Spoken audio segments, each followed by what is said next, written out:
and I apologize for just jumping in, but I've got to tell Chris that Wes Craven's New Nightmare is my favorite Nightmare on Elm Street movie, and his short where he kind of did that was awesome.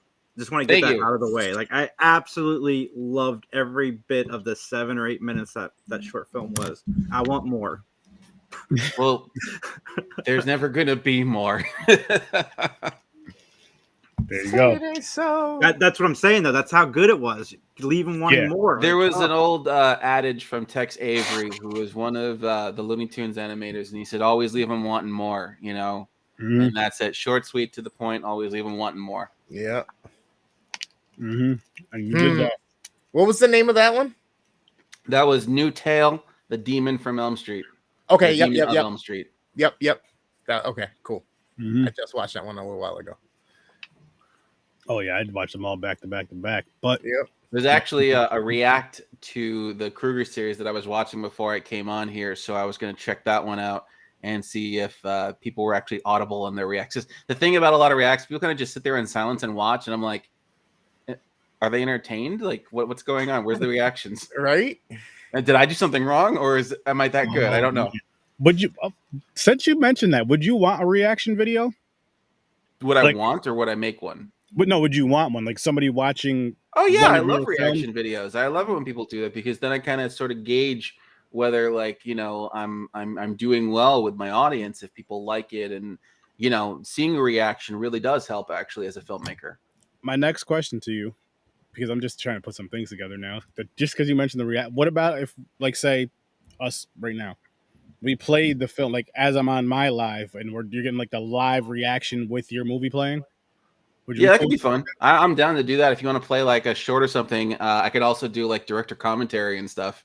Oh my gosh! Chris, Hell yes. I'm pretty familiar with your work before these short films. I interviewed Deborah Lamb a while back, and I had watched your mother short films, and those were really good as well. I heard your sentence at first. I'm like, what the fuck are you talking about my mother? And then I go, oh, short film, got it. Oh man. Gotta love it. I remember when I made Mother, I was trying to think of like a cool title, and I didn't want to, like, you know, have like Psycho 1.5 or something like that. And so I'm like, it just seemed like the only natural title I could think of, but I don't know if it has the same oomph as Psycho. So it's one of those, you had to kind of roll the dice on that one and hope people like it. Yeah, sometimes. These three films though, these three shorts were just awesome. And I like how you use the characters, but you didn't use the story. You used like a little bit of it, but you made your own story with it. And I'm like, Good shorts. What are we watching? What are we talking about? With, I should have had them up. It was Kruger. Yeah, Tales from Elm Street, The Demon of Elm Street. And There are actually there are 4 Krugers plus. No, wait a second. Well, we did the supercuts of those. Oh, okay, The yeah. Kruger So one, the Supercut, New Tale, and then whatever and then else. New Tale, and then The Nightmare Ends on Halloween. Those are the 3 we did, and those were just. I was like, wow, I love it. It's just different. It really showed your progression as a filmmaker too. Thank you. I'm glad you actually noticed that, because yeah, if you were to pop in the first Nightmare Ends, that was made 20 years ago next summer. Yeah. And in 20 years, you could see how I've advanced. And again, just doing stuff with no budget, you know, even just like the first Kruger was made in 2011, and then New Tale was made in 2019. And you can just see how just the camera changes everything. Being able to, like, that Freddy makeup I did, and the very last time we see Freddy that's just cotton swabs and latex on his face. Wow. There's no mask, there's no nothing, because I wanted to see him emote. So I took latex and I painted his face, put cotton swabs on, and create the shape. And I didn't want to lose, you know, my actor in the process. And I did the little brow. He's got a bald cap on.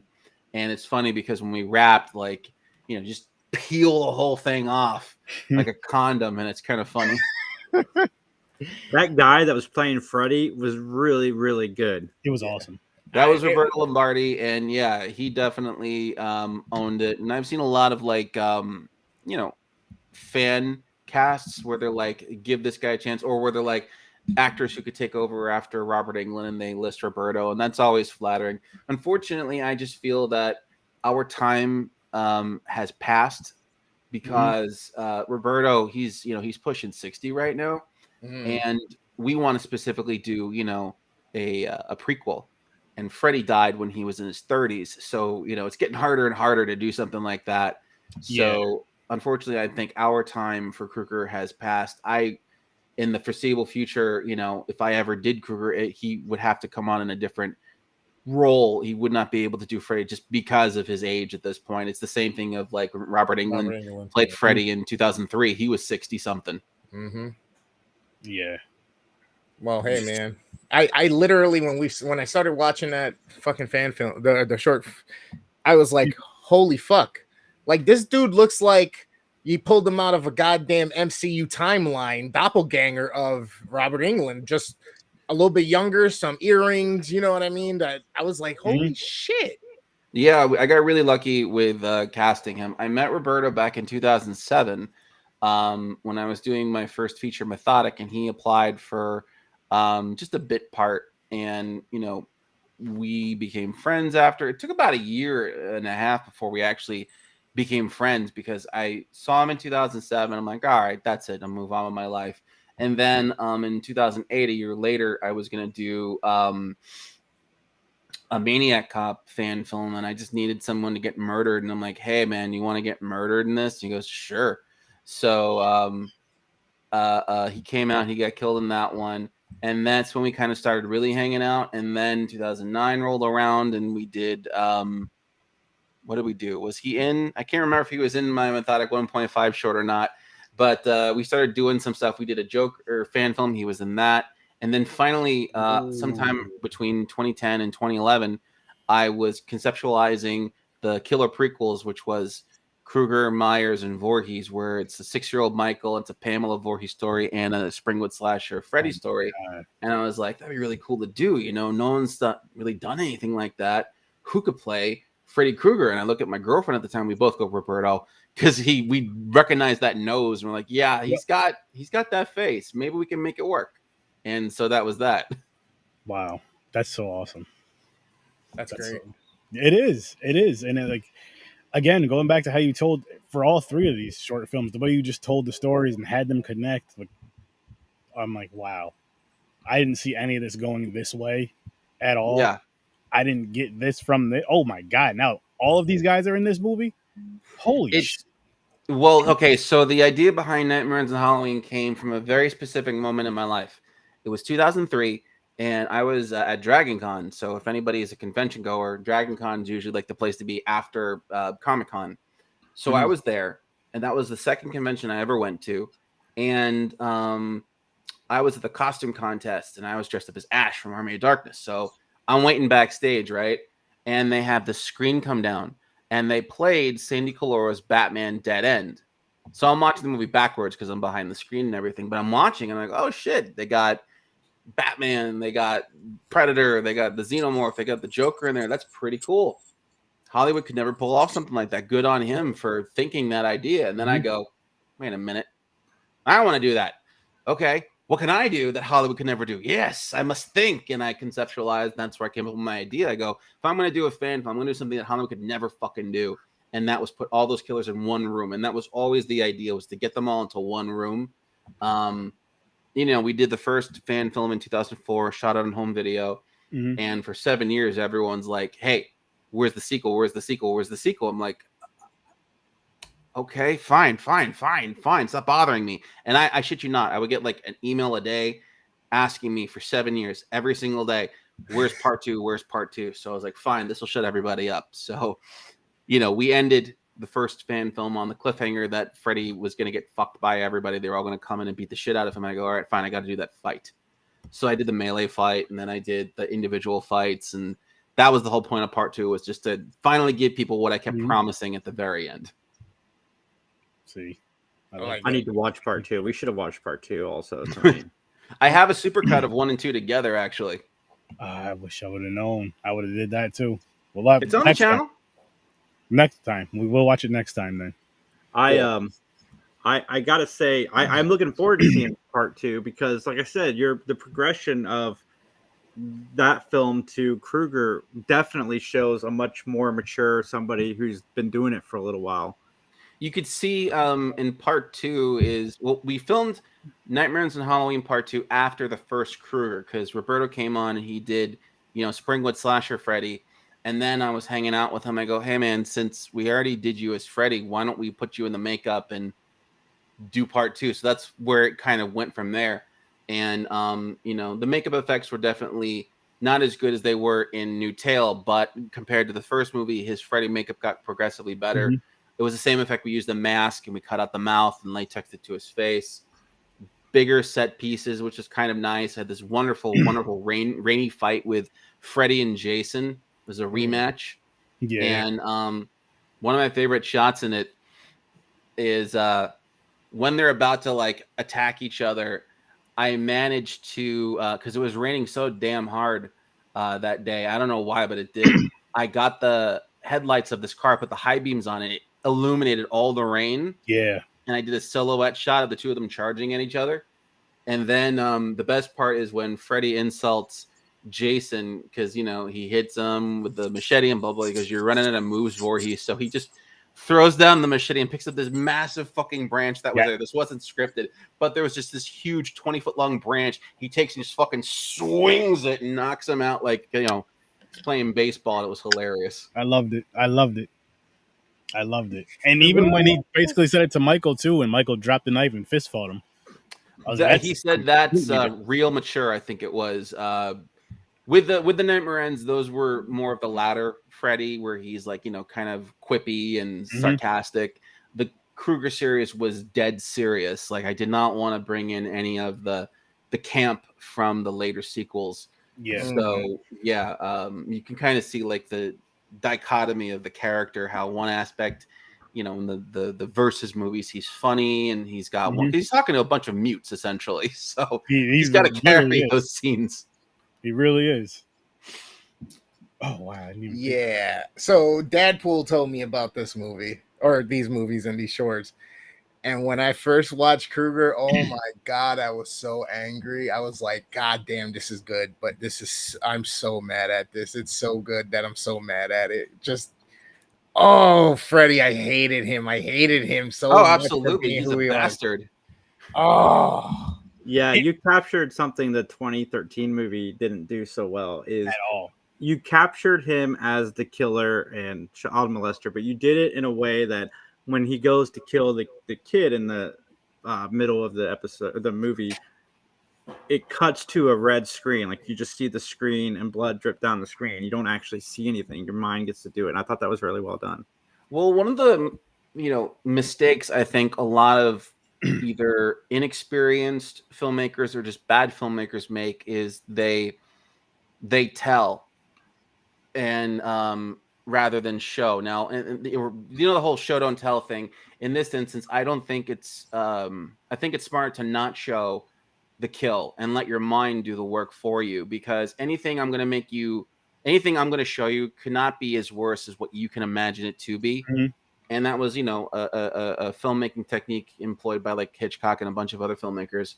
But the other thing is the setups. The setups were, I tried to make those as realistic as possible. The instance where he gets the girl in the park, that's stranger danger. Yeah. That is a thing from the 60s and 70s where they would show these films to students in school and go, stranger danger, don't, tell someone your name and blah, blah, blah. And I'd always hear these stories from like adults saying, yeah, I almost got abducted by some guy in a van or a car or whatever, So I was like, all right, well, I'm going to show that. And because they hit so close to home, I think that's why it messes with people. I had a public screening at the library where they filmed the original movie, and I filmed a portion of my movie there in Los Angeles. They used it as the police station. Oh, nice. In the first Nightmare. So we screened there, and I straight up told people when they're coming, they go, listen, there's going to be some stuff in here. It's going to make you feel really weird. If you're sensitive or squeamish to, this type of content, leave now or forever hold your peace. And sure enough, people sat out, and then they started walking out. I go, what did I say? Yeah, some people are just like, oh, I can handle anything. Like this isn't just blood and gore. That's not what I was talking The about. funny thing is, it's not that graphic, essentially, with the exception No. of the one kill we have with the boy. Yeah, Everything Michael. else is really implied. But I think that was when people started leaving. They were leaving with the implicated stuff, not the physical stuff. So it's interesting to see how people can react to their own imaginations. You know what it is with that? It could be that, or it could be just somebody that doesn't have that type of imagination, and they feel like they need the visual. Like I gotta see this. No. These were grown women, like conservative-looking women, not like horror fans. Oh, These just passerbys who came in and wanted to see what was going on, and they like just start shaking their heads. They go, "Nope, I'm leaving. Yep. These are not the people who are like, I need blood. These are the ones who are just like, okay, I'm gonna have nightmares when I go home." Oh, it did its job then. Oh, absolutely, it did its job. It did its job. I mean, we I just feel bad for them because I warned them. We forget how much of a son of a bitch Freddy Krueger was, because the films make him comedic after a while, but he really got that. There literally are people who are like sexually attracted to Freddy Krueger, and I'm like, are you stupid? But so that was one of my intents going into the Krueger series, was to remind people, hey, all you people who are like jerking off to Freddy, he's a child killer. Mm-hmm.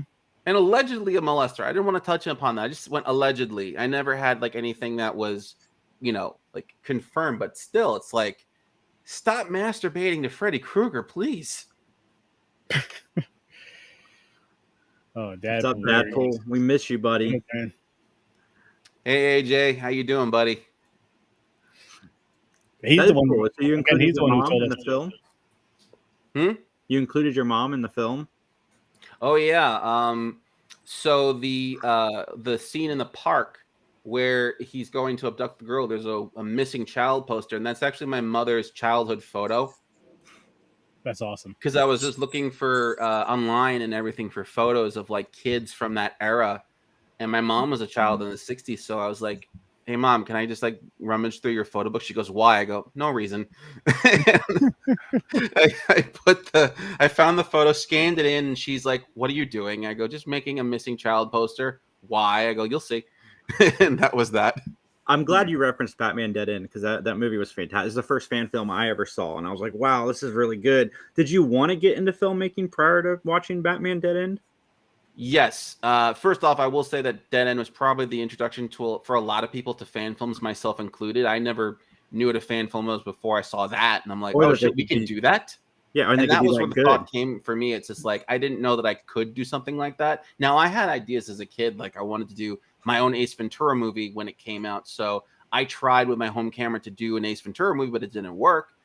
Technically, I was doing fan films, 30 years ago, but regardless, after seeing Dead End and realizing that they had production value into it and everything, I go, okay, I'm going to do that for a lot less money, but I'm going to do that. Hey, you did it though. But I always wanted to be a filmmaker. The idea really hit me, I want to say, when probably when I saw Teenage Mutant Ninja Turtles, the original movie, because that was, my parents said that was the first movie I saw where my jaw was just on the floor the whole time, Yeah. Because that was beautifully made. Jim Henson was firing on all cylinders, those costumes, the score, just everything was fantastic. And it still holds up in my opinion. I don't care what anyone says. I was just about to say, I love those freaking, like, turtles and horror is my shit. I love those freaking movies, the games, the cartoons, all of it. I just me and my brother met Kevin Eastman back when he came back here a couple of years ago and signed our books and drew turtles in our books. That was like, that's the only time I was starstruck as far as like meeting celebrities. That was the only freaking time where I didn't know what the hell to say. Stumbling, I just stood there. Can you draw Donatello, please? Smiling. And that was it. Thank you.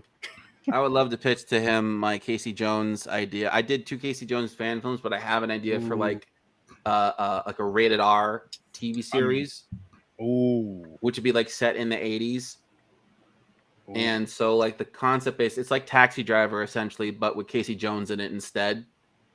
And I was trying really hard to get in with anybody who knew those people, but the concept was basically, we see him becoming what he is going to eventually become, And you see the genesis with him getting kicked off the hockey team because he's too violent, but actually he's beating the shit out of somebody who was being racist to his friend. So every fuck up that lands him in jail or gets him in trouble, there was a good intention going in. Okay.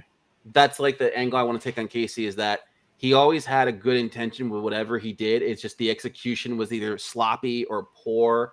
And, you know, he's just a colossal screw up is what he is. But he learns along the way. But he goes through the John McClane. He's going to get fucked up along the way. I like that. I like that. Oh, wrong link. The bot. What's up, Teen Snobs? What's up, Oh, yeah. Teen It's Snobs? on the website. So yeah, so you saw Ninja Turtles. All right, yeah. I totally lost track of where I was going with that one. Thank you. So I saw Turtles, and I said to myself, you know, I want to be able to do that, but I didn't know what it was. Now, at the time, I knew how to draw, and I was drawing. My father was an artist, so everyone's like, "Oh, you're gonna be an artist like your dad." I go, "Guess so." Yeah, I'm gonna be an artist like my dad, right? So, you know, I'm growing up and I'm drawing, and as I'm growing up and drawing, I'm realizing this is really fucking tedious.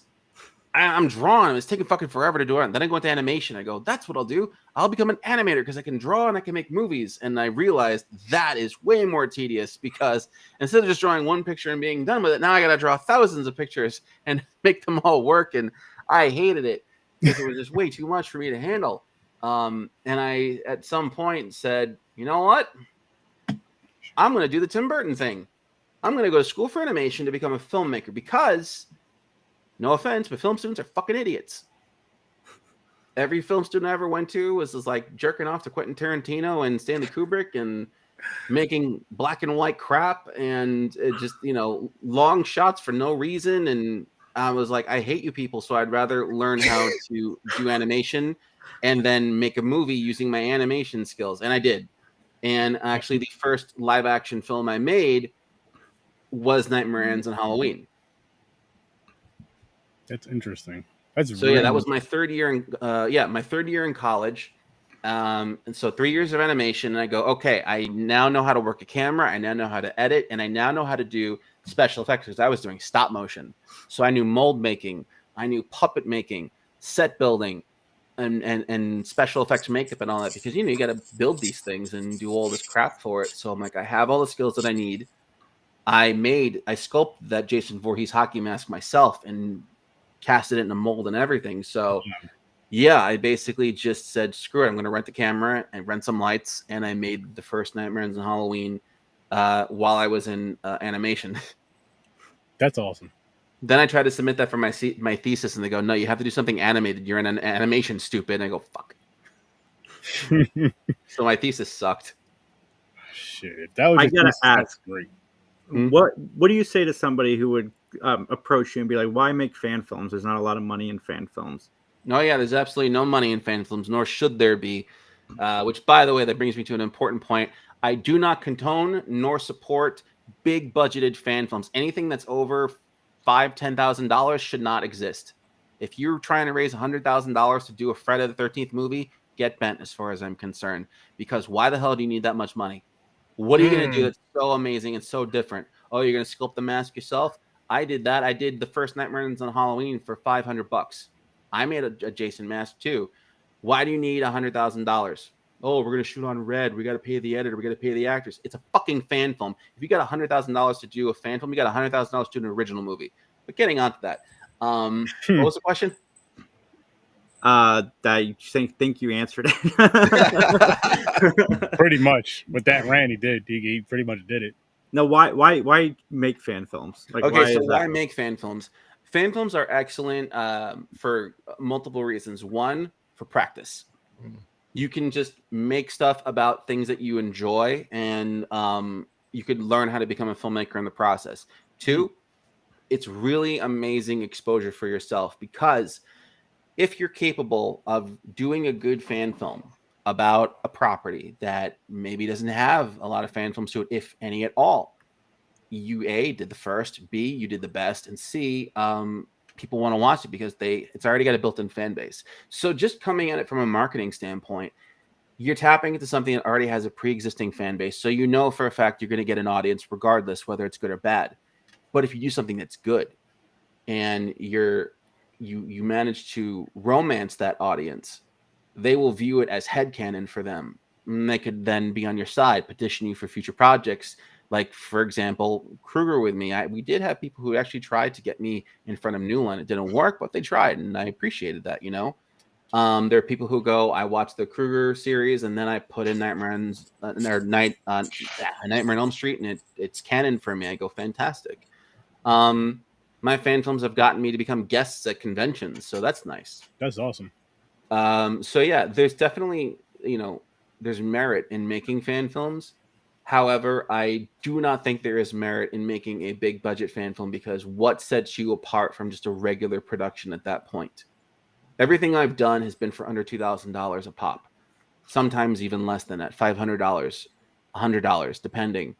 If I had $100,000 and I made a fan film, I just made an independent movie at that point. I can't sell it, but I had the budget. So there's nothing at stake for me, really, because I didn't have to explore or try to, challenge my skills as a filmmaker to pull it off, So yeah, anytime you see someone asking for $50, $100, $200,000, $1 million to do a fucking fan film, you should be like, why? Oh, we really love it. Oh, you really love it? Good for you. What do you fucking need that kind of money for? I did, and that's another thing that bothers me too about a lot of filmmakers. I know everyone has their own speed at filmmaking, but there are people like, oh, it takes like months, weeks, years to do a project, so we have to pay everybody. It's like, I work for free, and everybody who works for me works for free too, because it's a fucking fan film. You can't profit from that too. It takes me a day, 2 days to do a fan film. I did New Tale in 2 days, and that's only because we were doing night scenes, and I didn't want to be up until 4 a.m. People get tired, people get hungry, or the makeup was coming off for whatever reason. So it's like, I feel that if you're a filmmaker and you want to do a fan film, specifically a fan film, you should challenge yourself to try and make that for under $2,000. And I don't care what your story is. I don't care how big your project is supposed to be. You need to make it for under that $2,000, because otherwise, what's the point of doing it? Why are you trying to upstage Hollywood if you're getting a indie-sized budget? Wow. That's a really cool challenge, though. I love it. I'll even say Thank you. I've gotten a lot of clapback from it. $2,000 or less. It's like, $2,000 or less. Make up if you're gonna do a fan film, do it for $2,000 or less. Let's see who can do the best one, and just have a fun competition, which is gonna bring out the best in each other. Because it's like, oh wow, they did this. That's amazing. I got to step exactly. And like, I crowdfund for the fan films, but I'm only crowdfunding for the 2,000 because I know I just need it for my costumes. I'll do everything else myself, but I need the costumes. And it pisses me off. It really does, because I think A, it's oversaturating, and B, it's creating these new standards of inflation that we shouldn't have. Someone was trying to raise $100,000 for a Terminator fan film, $100,000 for a Jason fan film, $100,000 for a Scooby-Doo fan film, $100,000 for fucking Friday the 13th. Like, why? Why? And they get that money too, and then it's like, oh, the other one, Spider-Man Lois, that was a $100,000 fan film. Why do you need $100,000 to do a fucking Spider-Man movie, dude? Oh, we had to pay our animators. Fan fucking tastic. You paid your animators. What'd you do with the rest of the money? Or costumes. I know how much it costs to make a Spider-Man costume. What'd you do with the money? It's all bullshit. And they always say, oh, we have to raise funds for all of our kickbacks, or we have to, have additional money set over for our crew or whatever. No, you're paying yourselves is what you're doing. You're paying yourselves, and you're raising money off of property you don't own, off of people who are hungry for content, and you're basically just stealing their money, and you're going to deliver. I don't care how good or how shitty your film is. You shouldn't be doing it regardless. So I'll get off my soapbox now. No, I love the passion behind it. Hell yeah. That makes a lot of sense to me, and I've liked some of those bigger Friday the 13th movies, but everything you're saying makes sense. Like, I get it, and I gotta say, like, of all the people we've interviewed that have made these fan films, you definitely seem like the less stressed out one.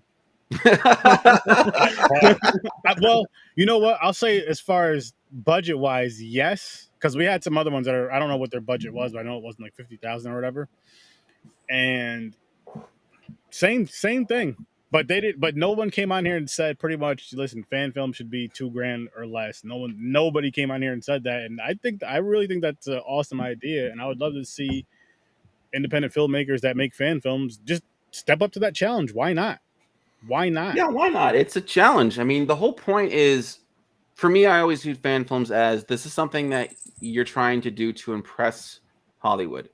Mhm. How is Hollywood going to be impressed if you go, oh, you see that Spider-Man movie? I made that. Yeah, what was your budget? $100,000. Okay, so what? If I were to churn out something that was of the same quality and I go, you see that? I made that. Oh, yeah, what was your budget? $2,000. Holy shit, $2,000? On what? It's my secret. Now imagine that with money. Right. And that's really the way I go about pitching myself, you know?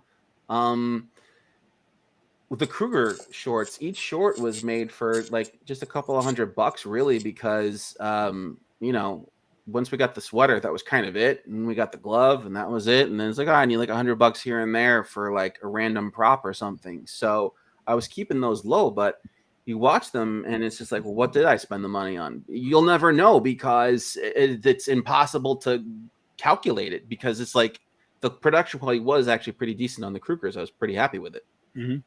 And that just comes down to figuring out. Like another thing, when people go, oh, we need money for locations. Have you tried walking in and asking politely for something? Mm-hmm. Have you tried bargaining? Because everywhere I shoot for free, because I find people who are generous or I owe them a favor at the end of the day. And it's really good to have a filmmaker in your back pocket. Hey, I like that. Mm-hmm.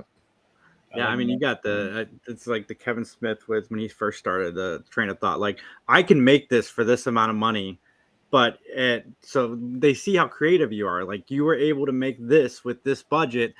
Like, what can you do if we give you just a little bit more? Like, what if we gave you and that's a 20,000, really good thing Chris? for investors. Yep. Yeah, Shows When it your comes to your resourceful. original work, and you're trying to pitch your original work, they go, "Oh yeah, what can you do?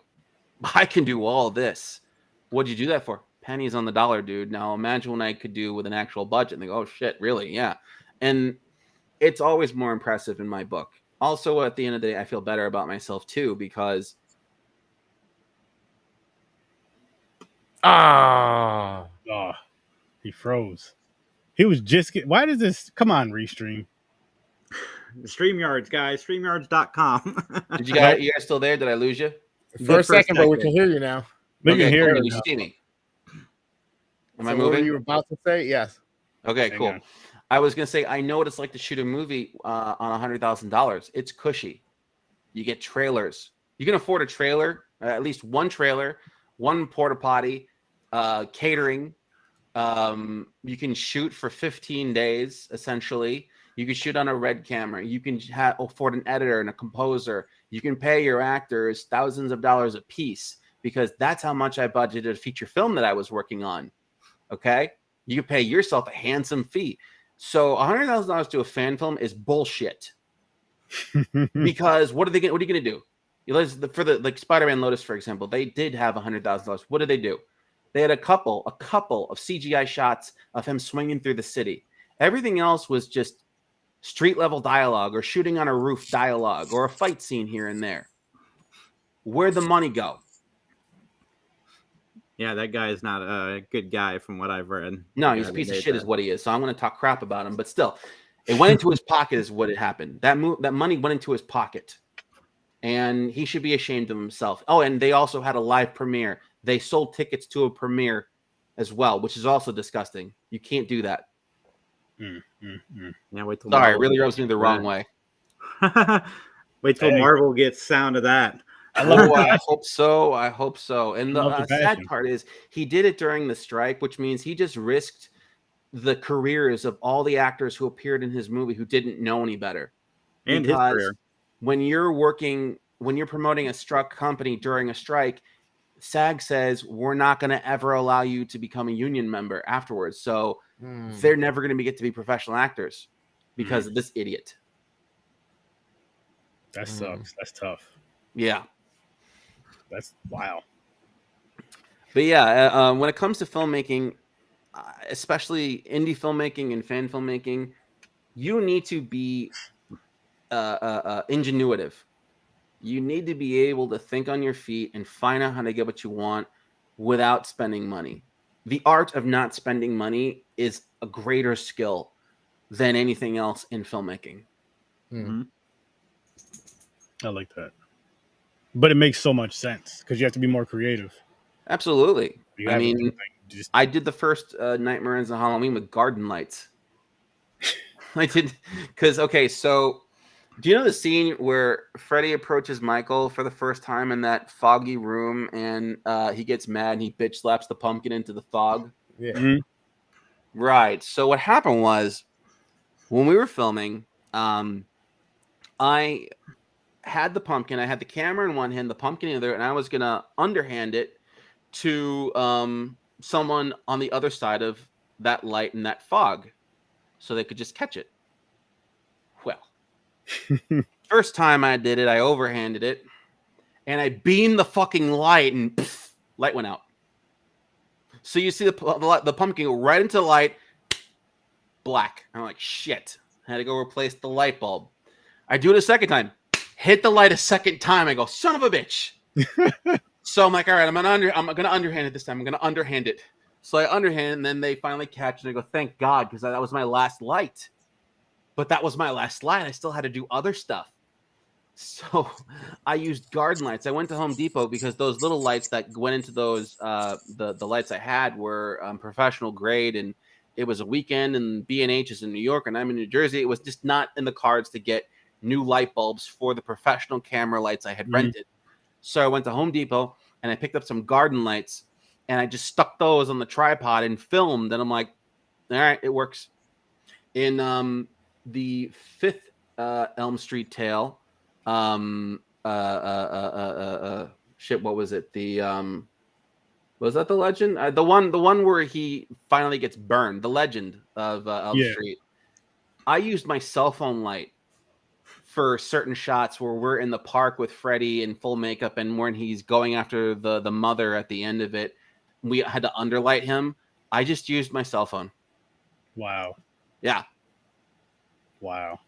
So yeah, you have to just be able to think on your feet and make it work. You know, find your locations that are already well lit. Go scout.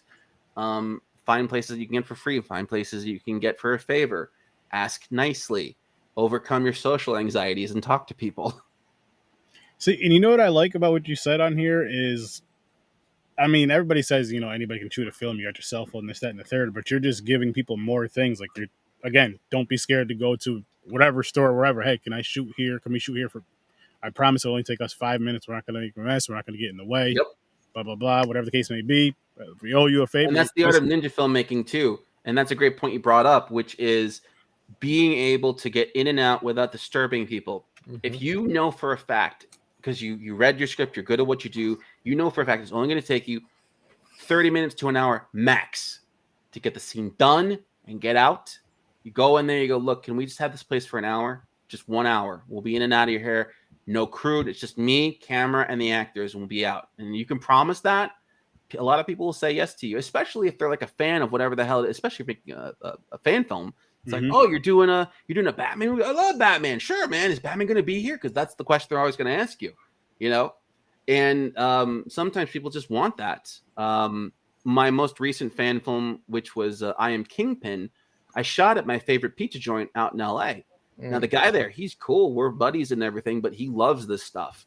So he actually wanted to be in it. So we murdered him in the short, and he was having a blast. We shot the whole movie at his store on his day off, no less. I love because that. He was just a great guy and a huge fan, you know? Now, for any of those people that you've worked with, especially the ones that have businesses, have you ever done like a commercial for them? Like, hey, I'll do a commercial. I did. That's a great follow-up because I just did 3 commercials for him. I did those out of the kindness of my heart because I liked him. I liked his pizza. And then in exchange, I said, hey, I'll do these commercials. Can I shoot here at some point? He goes, sure. So when I came to collect, he didn't have a problem at all. And that right there, people, is a gem. Hey, yeah, you can shoot your movie here. It's like, hey, I'll shoot you guys a commercial as well, just as like a thank you. do it up, edit it up, and give it to you. And guys. that's why it's always good to have a filmmaker in your back pocket if you own a business, because you get free promotion, you get free content for yourself. Yeah. I shot at Esco's Pizza in Hollywood, California, and I have done so much for this guy, but he's also done so much for me at this point, and it's been very mutually beneficial for the two of us. And I don't have to go elsewhere at this point, but if I did, I'd do the same thing. And I think that's part of the filmmaking process, you know, being able to network, communicate to people, and figuring out what you can do. You know, shoot at a diner, go into a diner and ask. And usually it's like, oh, you buy food. You know, if I want to rent a booth, I want to shoot at a booth in a corner of a diner, right? Okay, well, you ask and go, we'll buy some food and everything. If that's cool, all right, fine. Just stay in the corner. Don't make any noise. Not a problem, you know? If you want to shoot in, like, for example, in the Kruger, where he's chasing that boy through the junkyard, I just went to the junkyard and said, hey, can I film here? It's a junkyard. What are they going to do? Like, oh, we're busy. No, it's a junkyard. So they just, all right, fine. Just what are you going to do? I go, we're going to run through here. And we're going to go to that building. And then he's going to kill the kid. And they're like, all right, fine. That was it. No one had a problem with it. See, and I just like that stuff still happens. You know what I mean? Where you can just go and kind of just bargain. Hey, listen, you scratch my back, I'll scratch yours, whatever. Mm-hmm. And then you follow up on that, though. You don't screw people over. You follow absolutely. up on you that. do need to be a man of your word in this day and age, because so many people do screw each other over. Mm-hmm. And I've had experiences where I go in and I ask, and they go, no. I had a guy who come in before you, and he did this to me, and I'm not doing it anymore. And I've gotten told no as well because of previous bad experiences. So I feel that it is important that A, as a filmmaker, you need to know how to network. B, you need to always be a person of your word. And then C, you need to always follow through in all your actions, you know, and that kind of B and C are kind of the same, but that's the point of it. You can't just rely on money. If you're going to sit there and go, I've said this to other filmmakers, you know, oh, we're raising a budget. All right. For what? It's like, well, I'm going to do this. When like, I want a director's chair. Why do you need a director's chair? So I can sit and direct. Oh, I'm sorry. If you're sitting in a chair, then you're clearly not working, because if you run an indie project, even with $100,000 budget, your ass should be on your feet at all times, running around and making sure shit's getting done. Because if you're just relying on other people to get shit done, now you're waiting. Now you're on their time. But if you're getting stuff done yourself, they're on your time. So, yeah, I feel that people who want the experience of a movie set, and while they're, we have a trailer, look at my director's chair, it's masturbatorial in my opinion. This might be my favorite interview we've done. Little ego. It's a little ego. No, because what I love about it is he's being, you could tell that he's being genuine, honest. I'm not saying everybody else wasn't, but he's just like, this is how passionate. You're passionate about what you do. I am very passionate. I was on I remember, so I was on $100,000 budget set. It was my own, and I remember the agony that I experienced waiting on other people, waiting hours for a shot to get set up because the cinematographer was a sloth. Or they're like, you can't touch that. We hired guys to move that. We have PAs. I go, dude, I'll pick something up. It's fine. If it helps get the job done faster, just give me the fucking box. I'll move it myself, you know? Yeah. I'm that kind of person. And I don't like the idea of just sitting and waiting, because A, that's time wasted. B, there's people staring at you probably thinking the same thing as you are. What the fuck is going on? When are we going to go home? So it's like, my goal is to get done now. And I've had my cinematographer who was working on that project goes, look, I understand that you're used to doing everything by yourself. You're used to working fast and everything, but this is how it is in the real business. I go, then fucking change it. Okay. If this is how you think it is in the real business, change, because I don't want to sit there doing nothing. And I don't want my people sitting there doing nothing. I want to get the movie done, especially if we have limited funds, limited time, and we do have a deadline. Essentially, I don't care if it's $100,000, you still have to get the fucking movie done at the end of the day. So I do believe that if everyone comes in with that attitude of, let me help, let me if there's something that needs to be moved, I'll move it myself. If there's something that I can do to expedite the situation, let me do it. If everybody has that volunteer you know, action to themselves, a movie's going to get done a lot more efficiently, a lot quicker, with a better overall attitude. When people just sit there, they think, and those thoughts are never always positive. That's true. It's very true. That works for any job. If everybody just pitches in, you get the job done faster. Because you all want to go home at the end of the day. And what's better? What's better? Wrapping early and then going home, or wrapping late and you still have shit to do the next day? No, getting that because you didn't finish in time. And that happened to me. So I'm never going to forget that experience, because I know for a fact that I don't ever want that to happen again. So every feature, every short I go into, it's always, what can I do to make this go faster and to make everyone less stressed? And yeah, that is my approach to every film. And again, it's not an ego thing. It's not a selfish thing. It's a communal aspect of, I'm looking out for you as well as myself here. You don't want to be here any longer than you have to be. Why would I? What's your favorite of the movies you've made? Oof. You've gotten awards for some of your movies. I believe Mother got something, didn't it? Yeah, I've gotten a couple of awards. You know how people like to go, oh, I'm an award-winning filmmaker, until I have, like, you know, a South by Southwest award, an Oscar, or a Saturn award, or a Golden Globe. I'm not going to call myself an award-winning filmmaker, but I do have some. I did one. I got one for John Wick for my short film Haunted City. Mother got something. The Protector got something, and I think Turned and Kruger were nominated at something down in San Diego. It's on IMDb. I don't know. But my favorites, it's kind of more like my eras, I would say. 2019 and 2021 were probably my most prolific years as a filmmaker, as I made the most. I think I did, like, I want to say 32 shorts in 2019 or something like that. It was a lot. And then in 2021, I just came under that same number. But a lot of those shorts from that time period were some of my favorites. Okay. Like the John Wick, Haunted City, Space Ghost was still pretty good. Gort, Gen 13 was really well made. I Am Kingpin just recently was really well made. So, and the Scream short film, I really liked the scale I brought to the Scream fan film. I can't wait to watch. Scream is my favorite horror franchise. I cannot wait to watch your Scream fan film. Okay, so I made that movie the night they announced that they were going to do Scream 6. Okay. And I was like, all right, guys.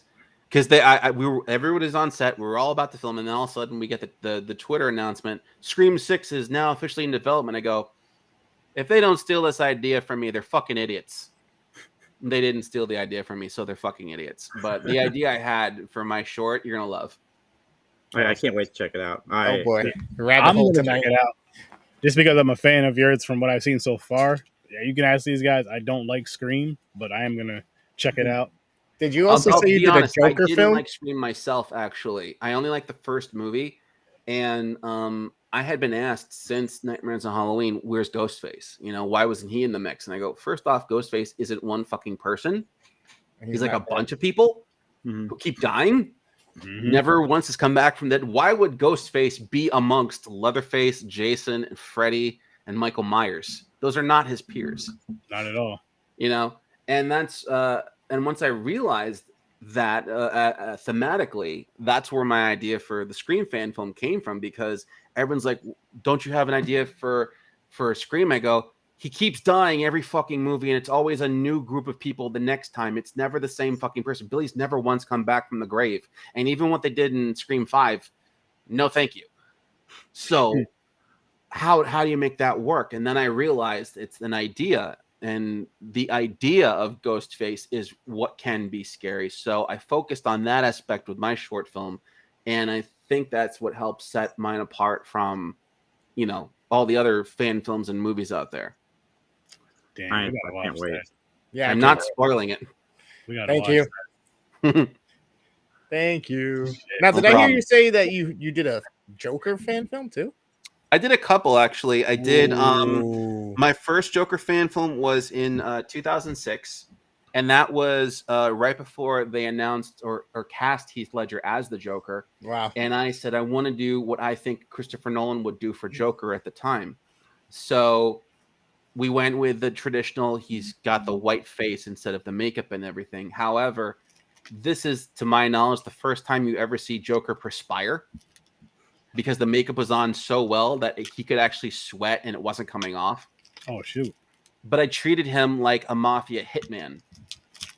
So it was a darker outfit. It was a black suit with a purple shirt and green tie.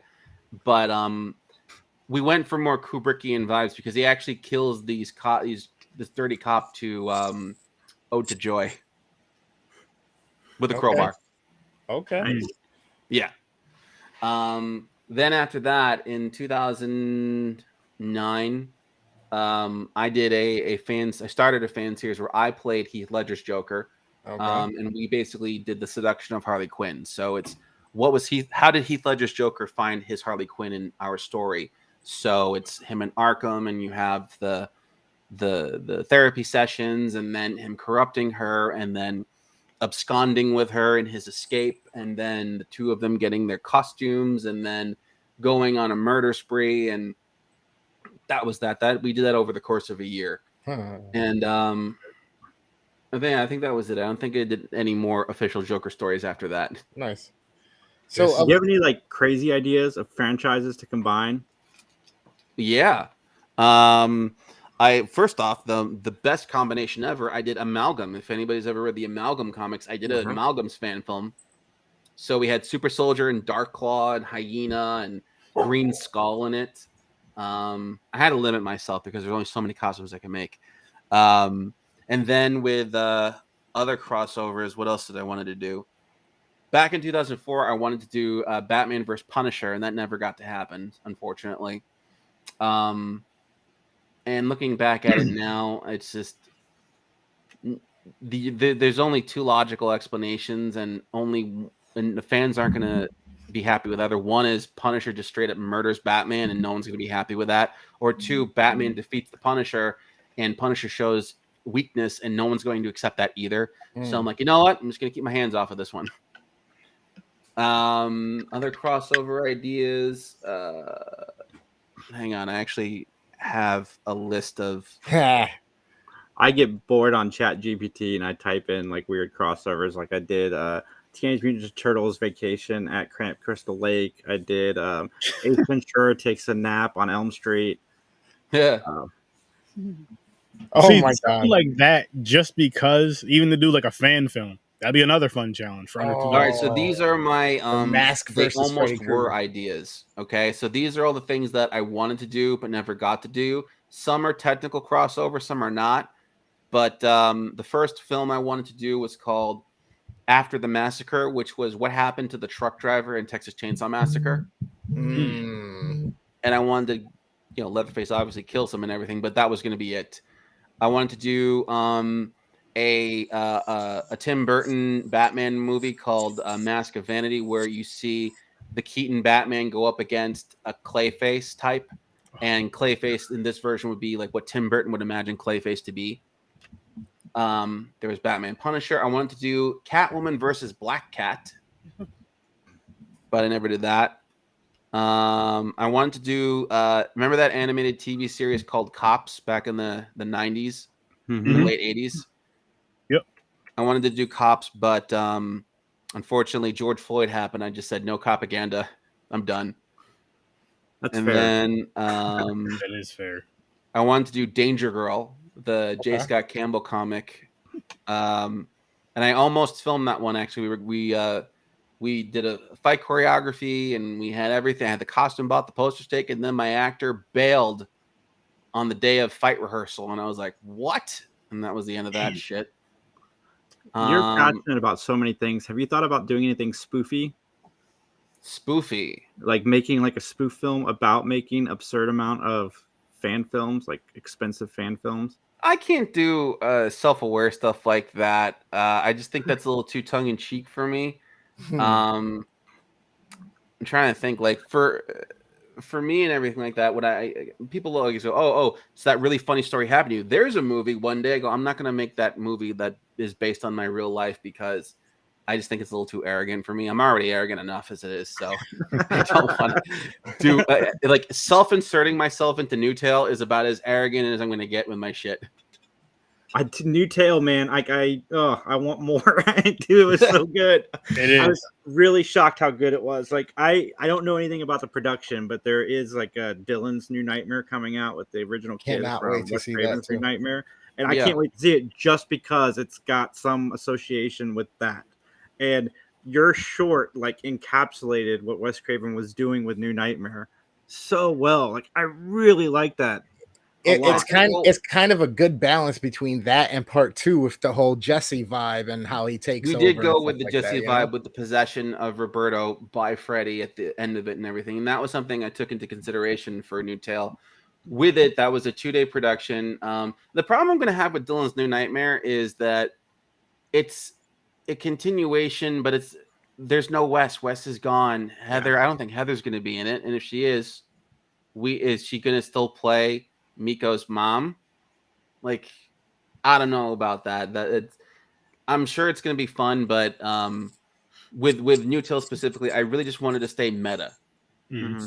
And I don't think that Miko Hughes is going to be able to pull in anybody else from the Elm Street franchise to maintain the meta aspect. Yeah, I don't think there is. I had somebody comment on Newtail, and it was just like, he says, I feel that in the movie, Freddy represents what the fans want, and that Roberto and the filmmaker represent what they want. And I go, nail on the head, Captain Obvious. It's one of the reasons I'm excited to see your Scream franchise, because Wes Craven's New Nightmare was the precursor to Scream, and you handled that so well that I can't wait to see what you do with Scream, because you really I do captured acknowledge that the concept of franchises in the Scream short, actually. And that's basically Ghostface's plight. The idea that everything is a goddamn franchise. And when instead of trying to make a franchise, you just need one really good idea. And that's really the whole movie in a nutshell. And I try to really just focus on that. And I think that's what sets a lot of my work apart from Hollywood and possibly other fan filmmakers, because I don't know, I don't watch a whole lot of fan films. I really try to be, I like to subvert stuff. If you look at a lot of the stuff I do, is there's a lot of subversion going on. Rather, like, for example, Friday the 13th. When anybody says, name a plot of a Friday the 13th movie, it always starts the same way. A group of friends go to the woods to drink and have sex, and Jason shows up. Halloween. A group of friends are doing something on Halloween at the Myers house, and Michael shows up. Nightmare on Elm Street. A group of friends are doing something, and Freddy shows up. It's why do we keep doing the same shit? There's the trope of a superhero movie. Some woman in an alley is getting mugged, and then the hero drops down and saves the day. It's always the same trope. So once you abandon the tropes and you start thinking differently, you create different ideas. So like with the KRUGER and everything, why am I wasting time focusing on the people Freddy's going to kill when I should just be focusing on Freddy? That's what people came to buy tickets for. They want to see Freddy. They want to see Jason swing his machete. So for my Voorhees short, we're with Pamela Voorhees the whole damn time. With my KRUGER short, we're with Freddy the whole damn time. And rather than putting them in the special appearance thing, like for Michael, for example, the trope is we don't see the killer until the very end. We get glimpses of the killer throughout the movie, and then boom, at the very end, there he is in full glory. He's killing people, right? No, you're going to get the kill at the beginning. At my Myers short, there's Michael. There he is. He's stalking people. We're with him. We're watching it from his perspective this time. I don't give a crap what's going on inside the house. I don't care what people are talking about. I want to see what Michael's doing. I don't want to follow Michael until he murders somebody. And then if I'm going to do a cutaway, I'm going to cut away to something significant that would play up the sequence. So if my first Myers short, The Butcher, we have these doctors dismissively talking about him. And the very last line before he kills somebody, he's harmless. And then he strangles the girl, I got one question, then I got to bounce. Like it. If Hollywood showed up to you and said, "Here is some money, Chris. Pick a franchise. Which franchise would you pick?" First and foremost, well, I have features for them, or I'll go with the scripts I already have written. So Okay. I do have a feature-length KRUGER script, so I would take that because that's something I want to do. James Gunn's already doing Superman, so I'm going to let him do his first, and then whether he succeeds or fails depends on whether or not I want to do my own Superman movie. It's James Gunn. He's going to succeed. What? James Gunn. He's going to succeed. Oh, he will. He totally will. So I'm going to have to like wait like another 15 years before I can get like in the seat. So when I'm like collecting, Social Security, then like, hey, Chris, do you still want Superman? Yeah, sure, let's do it. Mm-hmm. But I think KRUGER probably be the first thing I want to do just because I already have the script. It's 125 pages. It's the series, the supercut that I have expanded. And it's everything. It's literally his birth to his death. And the movie encompasses everything that you want to see in Freddy's life. Everything. We need that movie. Robert Englund has wanted that movie for so long. Has Robert Englund seen your short? Do you know? Yes, he has seen my shorts. Wes saw a couple of them actually before he passed. And a bunch of the alumni have seen my stuff over the years because people keep going. I guarantee you, everyone who goes up to Robert Englund's like, "Have you seen the KRUGER thing?" There have been several instances. Like I saw an interview with Robert Englund where someone had mentioned Roberto. He goes, "Yeah, oh, I know him." Like he's heard it at this point. One thing I did actually explain in my KRUGER feature, how the hell he got that outfit the day he died. I explain it, and it's the easiest fucking answer possible. He gets killed on Christmas, and he received that sweater as a Christmas present by his wife and daughter, and they go, "Put it on," and he goes, "Okay, fine." Yeah. And he puts it on. And he's wearing his leather jacket and fedora when he goes out because it's cold. It's Illinois or Ohio or whatever. So, yeah, he's wearing a Christmas sweater when he gets killed. Easiest answer in the book. That's it. That makes the most damn sense. That's awesome. I want to see that movie. And getting forced to wear it. The first episode of Freddy's Nightmares kind of did that a little bit, but never to my satisfaction. And like I said, you hit it out of the park with this KRUGER series. So I think the problem with Freddy's, that episode of Freddy's Nightmares and anybody else, like even in part 6 when they tried to do the flashbacks, they never commit to the bit. Yeah.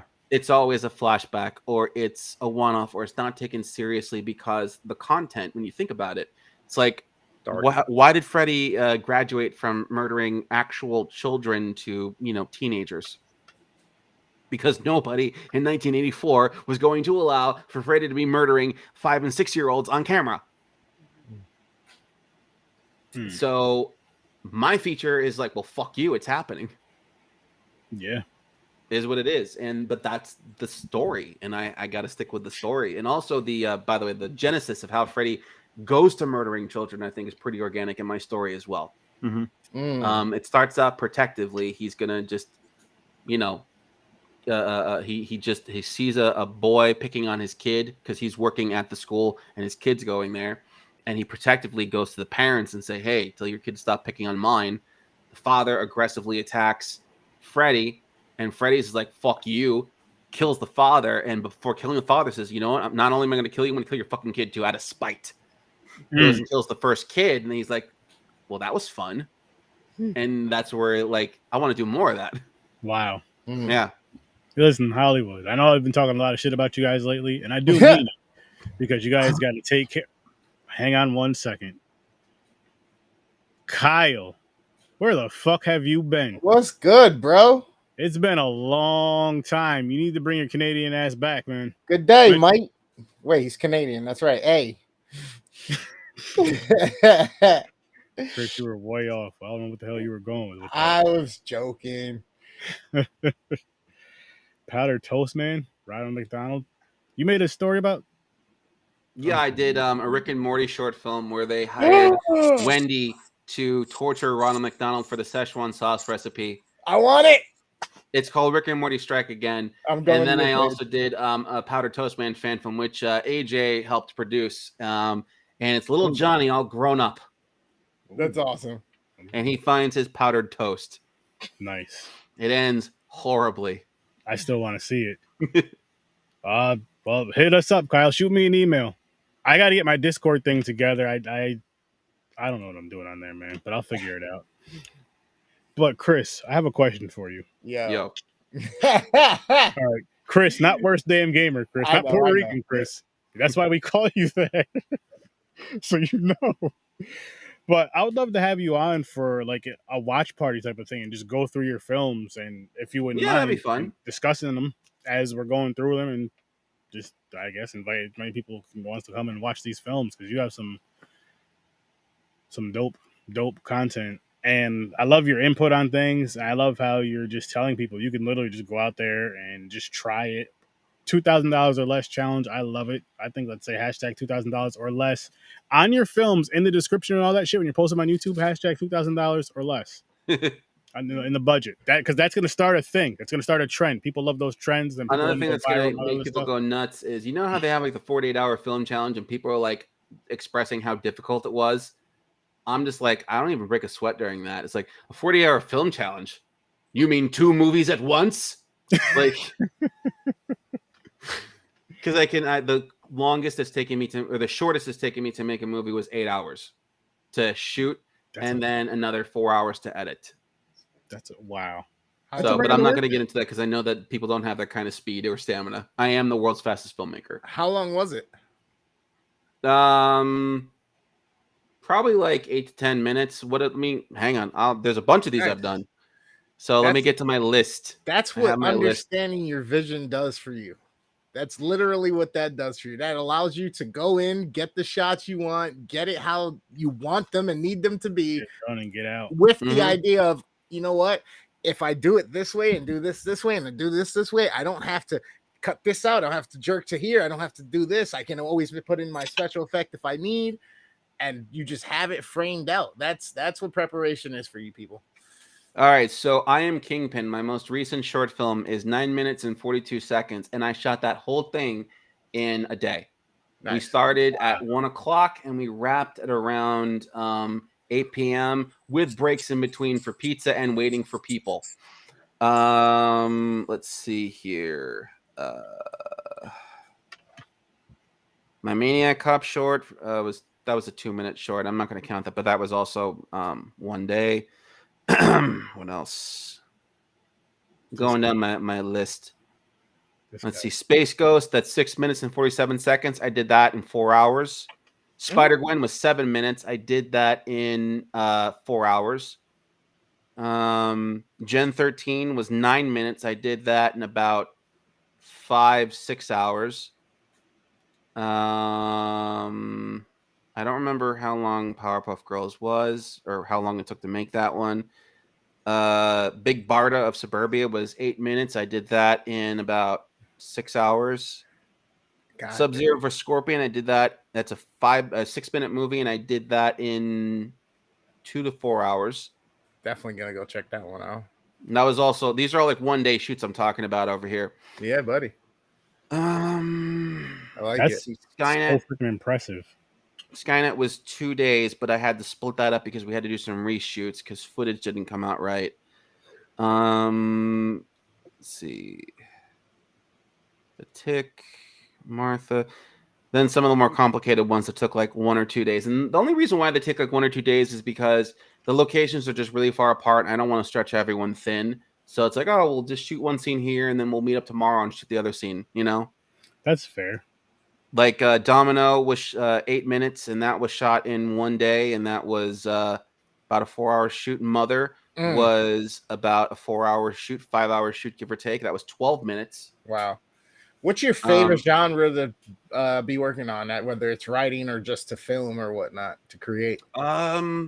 Superhero and horror are usually like my two favorites, and I love being able to combine them. Gotcha. Being able to do superhero horror, something that's superheroic and scary at the same time. Brightburn? No. No. More like if you watch my short film Haunted City, it's basically you have a vigilante ghost who's scaring bad guys to death. That's cooler than evil Superman. I don't like evil Superman trope. It's dumb. Yeah, we're I would have to beg to differ, sir. My Warrior Predator short film, that was 7.5 minutes. I did that in 3 hours because I was shooting in between tourists who were coming to the canyon where we were filming. See, man. Yeah, I'm definitely having you back on for this watch party thing. I think we should do it in October because it's just the month to do horror. Yeah, why not? And but yeah, man, I'm a wealth of information. But I do believe, like, if you want to really, really challenge yourself, shoot your movie and edit your movie and have it done in 24 hours and have the whole thing on a $2,000 or less budget. I think we need to like write something up behind the scenes and just put that challenge out there for everybody and just put the hashtag under $2,000 budget. Oh my God, bro. Hours. You know how they do those fucking like either beats or 4 different rappers or singers on the same beat type challenges? We need to do one script out and have different filmmakers make a 2-minute video of it and fucking vote on which one's the best. I did do a filmmaking contest a while back. It was called the Spook Contest, where I had a concept, and the concept was you have to have a horror movie with a sheet ghost as your villain. As there had to be a guy in a sheet ghost, and do anything you want with it. And I had about maybe 4 or 5 people who submit them to me, and they were pretty good. But yeah, I think that the Spook Challenge I think is really intriguing because it's very difficult to make a sheet ghost scary. It is. True. But yeah, if someone can pull off making a sheet ghost, then you know what you're doing. The movements have to be perfect, or the stillness has to be even better.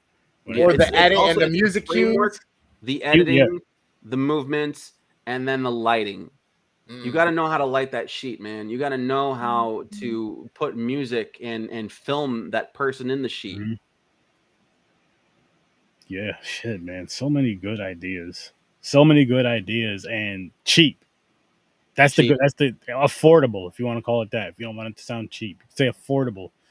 Where you don't even need to have a budget, just use shit around the house. That's basically what he's telling you. The thing is, because we're in the 4K era of cell phones, you don't even need a fucking camera. You just use your phone. And if you can just hold your phone still enough or get a little thing for it, you could shoot something pretty innovative. That's true. That's very, very, very, very true. It was harder for me growing up because we didn't have that in the turn of the century. Listen to me. Back in my day, in the turn of the century, we didn't have these fancy 4K cell phones. We just had regular old flip phones. When I wanted to hang up on someone, I go, "Yes, well, fuck you." What's the sound of one hand clapping? Shutting your cell phone is what it is. That's awesome. But I had to shoot on home video, man. Home video sucks by comparison. Yeah, it does. It does. It's rough. It's rough. But while we still have you here, I do want to bring up this right here. Yes. So this is What's up? Robot Princess from Planet X. It's an ode to the 1950s sci-fi movie. So I wanted to challenge myself, and I wanted to be able to make a movie that felt like it was made in the 50s. And again, I have my $2,000 budget that I'm trying to do. Yep. Right here. So I'm going to be shooting in my trusted Bronson Canyon in Hollywood. That's where Robot Monster was filmed and a bunch of other sci-fi movies. Batman 1966 was filmed there. Nice. Army of Darkness was filmed there. And I want to be able to show or make a movie that felt like it was made back then as an ode. Now, I actually have with me a little prop I can show you guys. I refurbished this. This is from my Gort short, but it is now the helmet of the Space Ranger. That's because in classic 1950s filmmaking fashion, they reuse everything. You'll note, like if you were to watch like Doctor Who and Star Wars, that there's some people wearing the same outfits. So yeah, we're reusing the Gort helmet. So this is the Space Ranger's helmet now. I've swapped out the red visor for a blue one, and I gave him a new paint job today. And this won't fit my big fucking head, but whoever I get to put in it will look great. It sucks. I get so jealous. I'm like, what the I know, dude. Like seriously, I try to put this thing on, and it's just like it's not going. It's not going to go. Even if I take my hat off, it's not gonna go, so I'm not gonna bother. But yeah, I got a big fucking head. It sucks, man. I know the feeling because you see some stuff and it's like, okay, I want that, and then you're like, oh, really? This is the biggest size they have, or one size fits all is a damn lie. It is a lie. I went to Texas to get fucking boots. Do you have an idea how hard it was for me to find boots that fit in Texas? It's a lot of alligator, bro. On top of that, back in 2012, I wanted to do a Captain America show where I, who was in shape at the time, wanted to play Captain America. Then I ordered the helmet. Didn't fit. And that pissed me off so much. I got the suit on. I'm like, thunk. Oh, come on.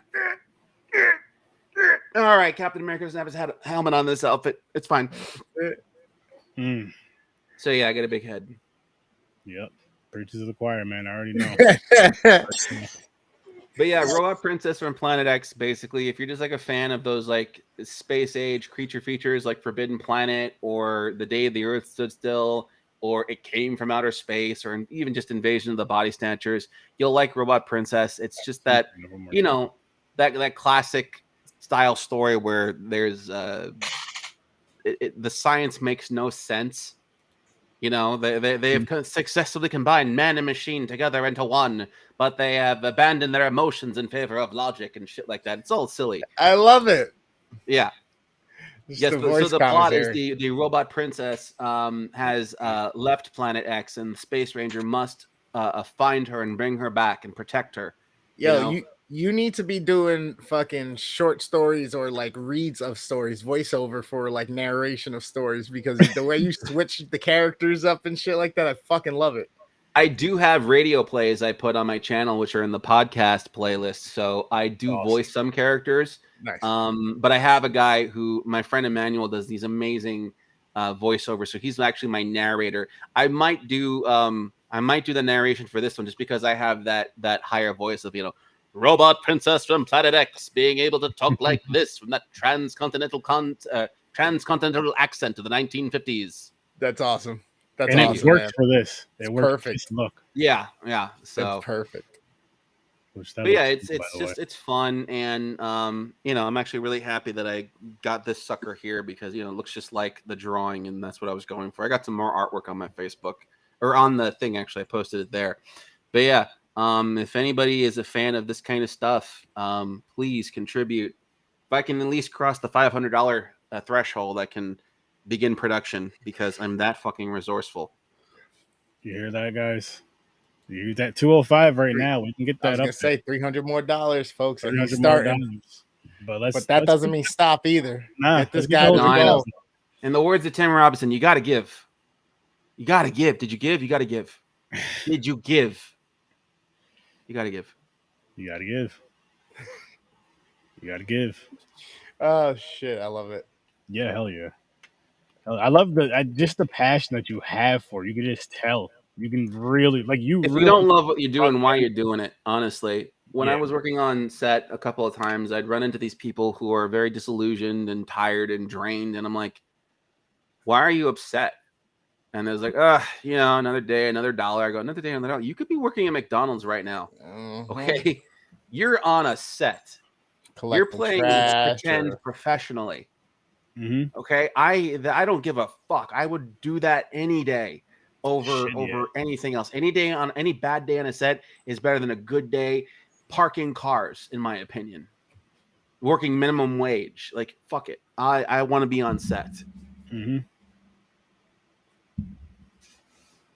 Mm-hmm. And I get it though, because again, you have that strong passion for it, and it's like, this is what I really want to do, no matter how good or how bad this day is going to be doing it. But this is what I'm going to do, and I want it. It's the drive that gets me through, you know, where lesser people would be like, that's it, I can't do it, it's too much. I go, we're going to finish this or someone's going to die.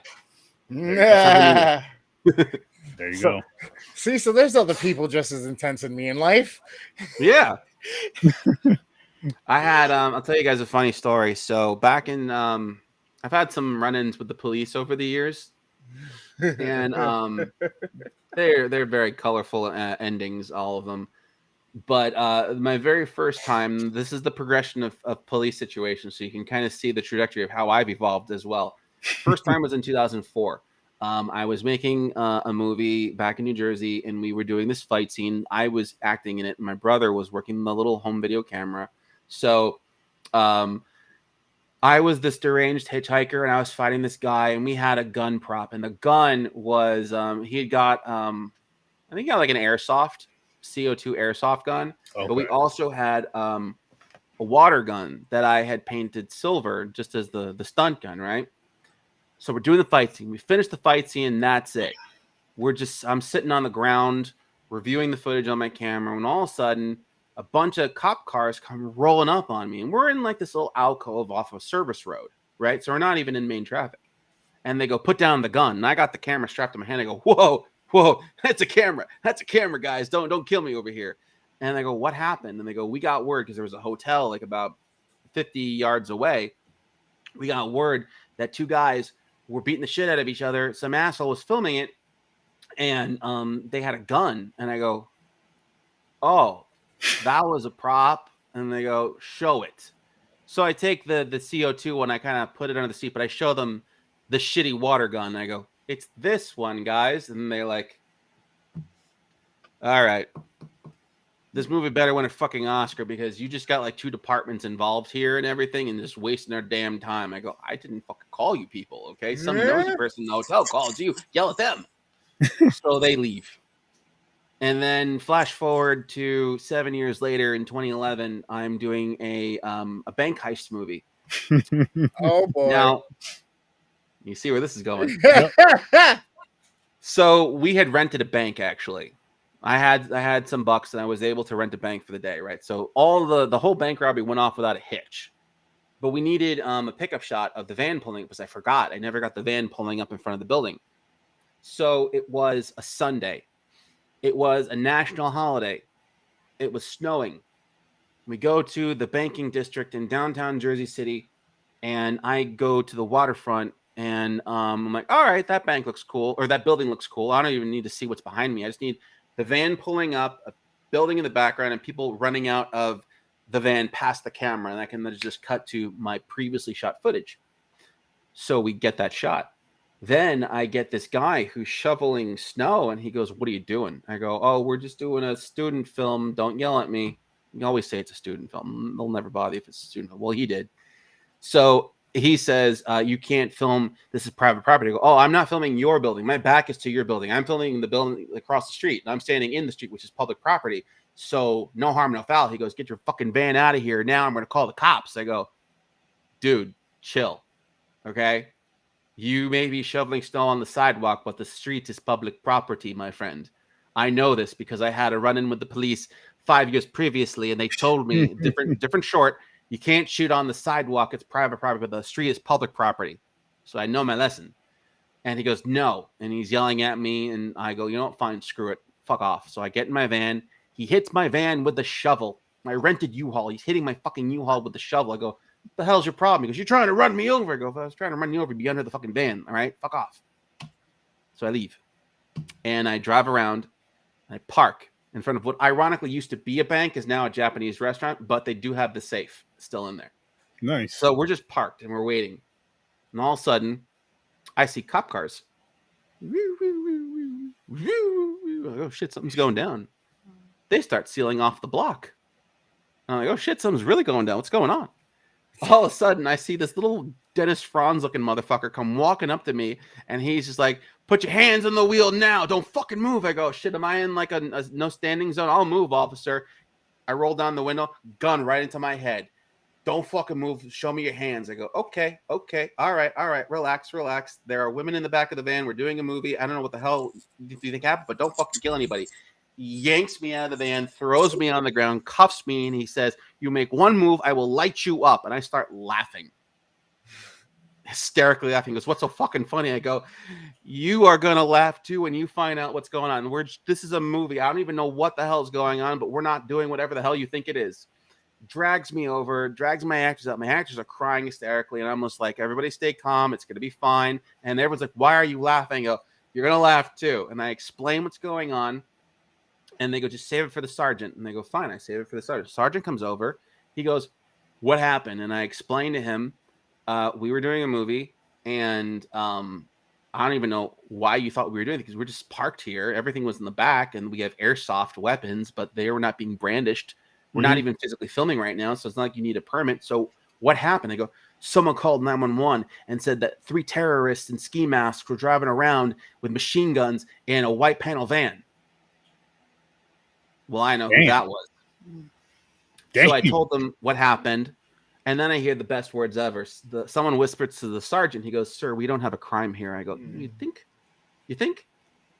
So they go, "All right, we'll let you go. We'll let you go." I go, "Thank you very much. But first we have to bring you down to the station because the captain wants to yell at you." I go, "Fine." I go down to the station. The captain yells at me saying I could have got someone killed. I go, "I wasn't the one threatening to murder anybody. I was just chilling. But sure, it's my fault, right?" And they go, all right. Take him downstairs. Book him. I go, "What?" And they go, "We got to book you." I go, "Why? I didn't do anything." "Well, you know, there was 2 departments called in, and it's just this big scene, a lot of egg on our face." I go, "Yeah, egg on your face. Why am I getting booked?" I got my fingerprints taken. They put me in a cell that's like a Hannibal Lecter size cell, like a little tiny one too. And I'm just sitting there, and the cop who threatened to murder me is just like, "You're right, this was funny, wasn't it?" I go, "It's hilarious." So ultimately they let me out, but they go, "I have to go to court." I go, "What fucking for?" They go, "Well, if you want, like, you know, your guns back, you got to go to court so you can get them back and everything." And I go, "What?" They go, "Don't worry, we'll take care of you." I go, "Just like you took care of me on the street? Don't worry, we'll take care of you this time." I go, "Okay." So I get my court date. A month later, I go to court. I'm sitting there. The courtroom is empty. The judge comes out, and she's like, where is everybody?" And I'm like, and she goes, "Well, seeing as how not even the prosecution bothered to show up, I guess I'm going to have to dismiss the case, and all my time was wasted." I go, "I'm sorry, Your Honor." But yeah, they didn't show. That was how they took care of me. So all charges dropped, everything dismissed, and that was the end of it. But still, police, they're hilarious, aren't they? So flash forward to 2017. I'm skipping over another cop story, but 2017, I'm doing a Flash fan film in this alley, and it's a narrated scene, so there's no actual audio or dialogue, right? And I wanted to do like a Trayvon Martin style scene where the Flash actually stops the bullet from killing the kid. And my actors were not the brightest, because I have the Flash. I go, "Okay, so what you're going to do is you grab the gun, disintegrate the gun with your hands, press him into the wall, and yell at him and berate him." And he goes, "Okay, action." And he's screaming at the top of lungs, "You're going to shoot a kid with a gun, shoot a kid with a gun, shoot a kid with a gun." And I'm like, "Dude, there's no dialogue in this. Just mouth it." He goes, "Oh, sorry." Sooner I say that, cops show up. And they go, "What's going on over here?" I go, walking over, and I have a black child in a hoodie with me. I go, "You, whatever you do, stay right there. Do not move. Don't say anything. Because I will not have a black child die by LAPD on my set." So I go over, I go, "We're shooting a Flash movie." And they go, "We got where there was a gun or something." I go, "Oh, it's the Flash. And he was really overzealous. That's all props." Go, "You got the Flash here?" "Yeah." "Where is he?" I go, "Hey, Flash." He comes jogging over. "What's up, guys?" And they see him come running over in his little red outfit. They take one look at him and go, "All right, let's go." Sometimes so the lesson from that day was always have a guy in a red spandex costume. Now you're shooting Flash. Flash, come out, come on. No, seriously, when you have the costume character show up at that point, all suspicion just drops, and they're just like, "Yeah, there's no way in hell they would be faking this, because what's he doing?" You know. Same thing happened with Daredevil. We were just shooting in New York, and it was just really cold, and an ambulance parked in the alley. I go, "Hey guys, can we just like chill out in the back of the ambulance for a bit because it's cold?" And they go, "What are you doing?" I go, "I got Daredevil over here." "Where?" I call him over. "Hey, Daredevil." He comes jogging over. "Oh shit, you got Daredevil? Let's take a selfie." Yeah, you can sit in the back of the ambulance. It's cool. Nice. Oh my gosh, that's so awesome. freaking cool. That's so cool. Again, this is all from just approaching, being polite, and all that other stuff we were saying earlier. He was pointing out there earlier. And you just gotta ask stuff. Sometimes things just fall into your lap. I needed this is back in 2000, I guess 4. I needed an aerial shot of this one sequence. I wanted to do a POV shot of someone from the rooftop looking down at a situation. But we were in a one of those industrial parks, and there were no neighboring buildings. And I'm like, shit. The only way I'm gonna get the shot is like with a fire engine. So I call up the local fire department, and I'm like, hey, what are you guys doing right now? And they're like, nothing. Why? I go, can you guys like come out here and let me like shoot from the top of your crane? Okay. I had a fire engine come out, and I went up to the top of the crane for like 2 minutes, and I got my scene, and then they brought me down, and they're like, is that it? I go, yeah. And they go, okay, cool. Have a good one. They just drive off because they were bored. Servicing the community. Hey, Yeah. And you know, it never hurts to ask. that's so freaking cool. That's so freaking, because you're right. It doesn't. The worst they can say is no. Exactly. Okay, that's fine. You ask somebody else, and you're eventually gonna get a yes. I've been pretty. I mean, I've been pretty modest with my asks lately. Like, I don't want to go for outlandish shit, but you know, sometimes it works. Like, you know, cops there or whatever. Like, hey, can you flash your lights for me? And they'll go, yeah, sure. Why? And you'll tell them why, and you want to get that effect, you know. Mm-hmm. Other times, like, I don't know. It's I got trapped in this I guess national park. I couldn't go one that they locked the way that I wanted to leave. So like, you know, you just ask, but I had someone basically escort me out the other end. But I had to go through like a crazy like trek to get through it and everything like that. But yeah, it's just sometimes you got to ask. Yeah. Closed mouth don't get fed. Yeah, not at all. Not at all. That's wow. So many freaking gems in this episode, which is just so awesome. For you, those of you that are watching and you're content creators, I hope you're really paying attention, because he said some I shit. have a I guess a seminar that I kind of teach from time to time when I go to like conventions and do like panels, and it's called How to Shoot a Movie Without Getting Shot. Wow. And I basically kind of outline like a lot of the stuff I talked about tonight with you know, the cop story specifically and those incidents. Yeah. And then just, you know, figuring out it's basically like guerrilla filmmaking. And I do believe that guerrilla filmmaking is still a very viable, and there are very, very sensible ways to go about doing it. And there are very smart ways to go. There's stupid ways too, but those people aren't really around right now because they're dead. So be smart. Yeah, be smart, be safe, and again, ask. Because I heard a horror story. This one guy, I think it was Texas, but he had a gun. I don't know if it was a prop gun or not, but cops came and arrested his ass, and he went to jail for it because I guess he didn't have the right permits or whatever. And it's just like, if you're shooting with first off, any kind of weapon, whether it be real or fake, wherever you do, you got to keep the thing down and concealed at all times, and only pull it out for the shot that you need. And make sure those shots that you're doing it for aren't crowded or around people who are not going to know what's going on. One thing I did a couple of times when I was shooting in my hometown was I did my first horror movie, Methodic, there. I called up the police. I go, hey, listen, we're going to be filming this evening, doing these particular shots. There's going to be a girl running in the street screaming, help me, he's trying to kill me. So if you get any 911 calls, don't respond to those ones, because that's what we're doing. Which, now that I think about it, would be really good if I actually was planning to murder somebody. But I also went around and I put flyers on all the doors of the houses saying, hey, we're shooting from this particular time. Please, you know, don't think something real is happening.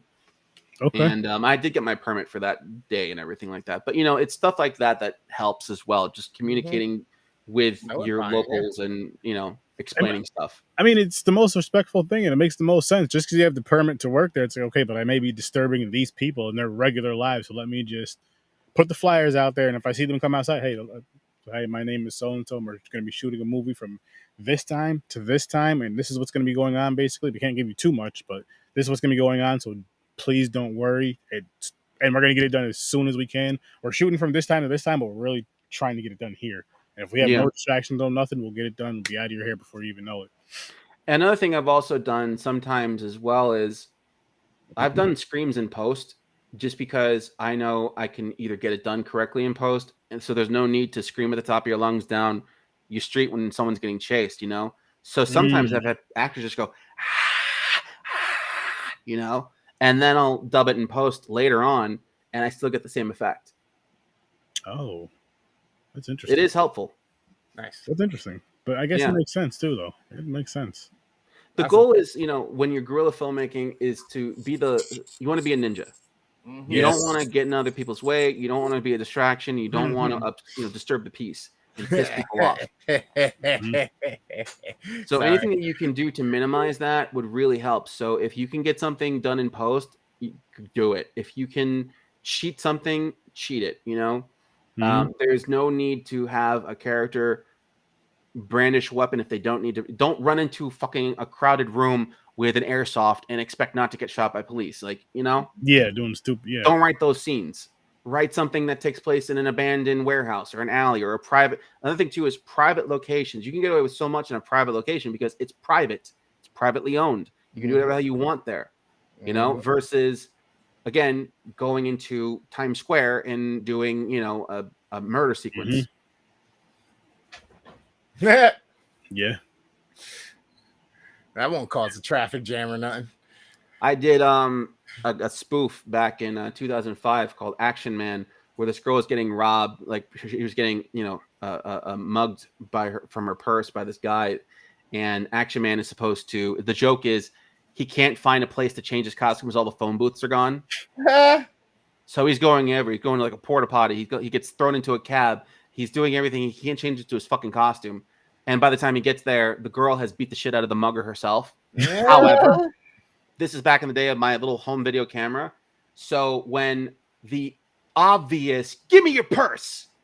Well, some guy actually almost beat the shit out of my dude because they thought he was actually trying to steal her purse. And I was like, thank you. You are an amazing Samaritan. But no, this over the top broad daylight mugging was fake. I am not John Quinceañeras, okay? This is not what would you do. No. This is just a movie, guys. This is just a movie. Yeah. I like it. Wow, man. I love it. This was such, thank you for coming on, by the way. This was such an awesome episode. No problem, man. This was such an awesome episode. I can't wait to do this again with you and this watch party thing. I think I want to try to make this a thing for October. So any indie people that want to show your shorts or your films or whatever. And you know what? I'm going to throw in no fan film rule, just to make it a little more interesting. Unless they're shorts. They have to be 15 minutes or less if it's a fan film. Well, I host a screening, man. You want to do 5-minute shorts or less, trust me. By the way, if there's any filmmakers watching this who are in the LA area, send me your shorts because I do Tuesday night screenings at Esco's Pizza, actually, which has an amazing back room, a screening venue. So I host. So you can send me your fan films, but you got to be a local filmmaker to LA because I want you to physically be there. We want butts and seats. If you're not there, you ain't screening. That's so awesome. That's great. That's so awesome. And it's called Tuesday Night Screenings. Our fourth one is scheduled for September 12th. Nice. That's amazing. Congratulations. Thank you. That's beautiful. That's beautiful. And listen, people out in the LA area, take advantage of that. You want people to see your film. You want to know how people really feel. You're going to get it right there. And we get a really good turnout. We get about at least 50 people each month. Nice. Like we do run out of seats. It's a small venue, but it's still a fancy venue. If you watch my Kingpin short film, you can actually see because we shot the whole thing there. Nice. See what I mean? This guy is just the real deal. It really is, man. I don't even know what else to say. Like I'm so appreciative for you coming on, just because I know we were coming on to kind of discuss the fan films that we watched previously, but then we just dove into just a doper conversation, an important conversation to where anybody that wants to create any type of content, more specifically fan films or films in general, it's like, yo, look, you could do it for a $0 budget. You could do it for $2,000 or less. Have your ideas, write your script, practice, and shoot it, and fucking do what you can do. The goal is, as a director or a filmmaker, because I don't call myself a director, I call myself a filmmaker, is to be able to do as much as you can, as well as you can do it. Because that way, it gives you an advantage when you're in a competitive field. I remember when I was back in college, I talked to a film student, and she was putting together her thesis. And, you know, she was Portuguese, and she had this story that she wanted to do. So I go, oh, so what are you going to do for your thesis? She goes, I want to tell this story that I learned from my childhood in Portugal. I go, oh, cool. So did you write? You didn't write the story, but it's from a book or something, right? She goes, yes, it is. I go, okay, so you're going to adapt the story. So you're writing the script? She goes, no. Who is? Oh, I'm going to get a screenwriter to adapt the script for me. Okay. So are you gonna you didn't write it. Are you gonna shoot it? No, I'm gonna get a cinematographer. You're gonna edit it? No, I'm gonna get an editor. Can you tell me what it is that you're gonna do on this project? I'm going to direct. You're just going to direct. You're going to filmmaking school, and you're going to just call action and cut, and maybe give notes here and there. Blew my mind. I'm like, why? Why are you doing this? Me, at the time, I was just like, I'm learning how to do mold making. I'm learning how to do animation, 2D animation, editing, special effects, lighting, costumes, props, all that shit. And you're going to just direct. Spielberg it, baby. Yeah. In a competitive market, the more you do, the more valuable you are, because people want to optimize their own budgets. So why would I, as a producer, want to pay for a writer, a director, a cinematographer, and an editor when I can get one guy who can do essentially all those jobs for a flat fee, you know, or a fixed budget? It's a lot cheaper when someone, because that's another thing too. When I do stuff, it's like, look, I do all these things myself. It's cheaper if I just, you know, did it myself anyway. So just hire me, you know, rather than like getting somebody who had get individual people, plus the level of communication you have to communicate all these things, different people. It clogs up the process. Just doing an email where you're trying to convey an idea, or doing a conference call where you're explaining what you want and sitting in and talking to people, can be really, really tedious. I don't have to do storyboards for my cinematographer because we own the same body.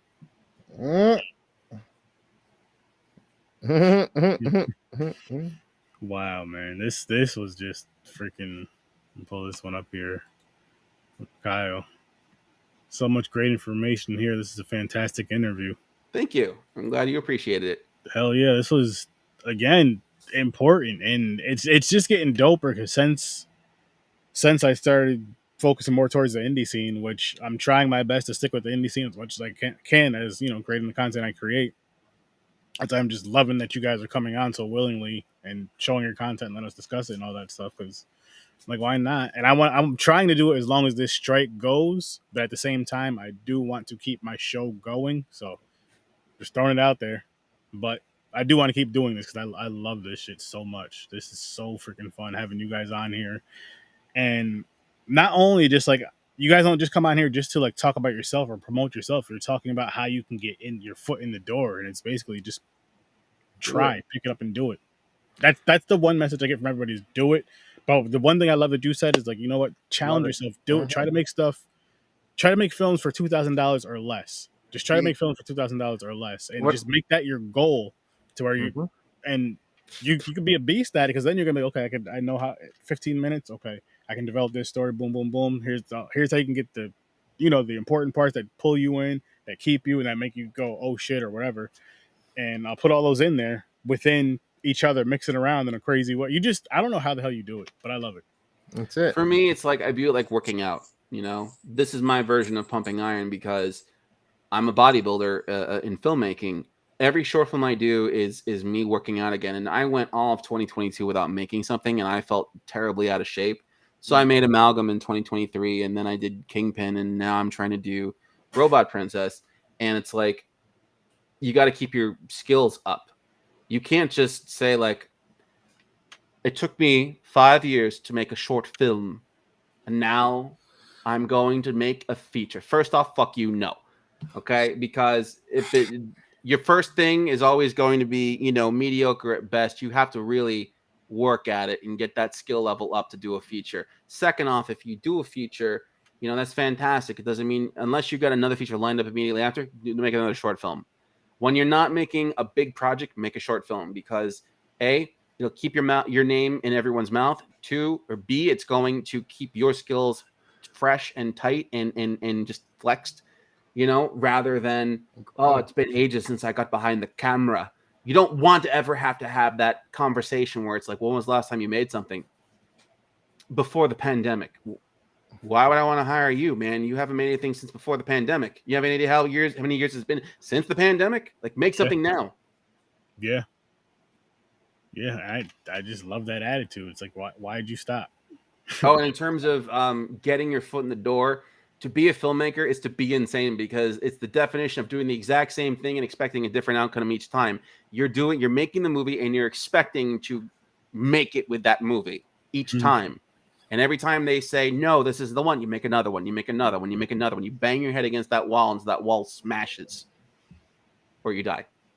Yeah. Yeah. But still, I guess for me, it's just because I see the end results, and then here and there, if, you know, on films or whatever, where they'll throw some of the, not necessarily gag reels, some of the blooper reels, I guess you can say, but just some of the behind the scenes stuff. I love seeing that stuff, to where you really get like kind of a better idea. You don't necessarily get the on-set idea, but a better idea of like what's going on into filmmaking. And that's a reason why I would want to be on set, not because the glitz and glamour and the lights.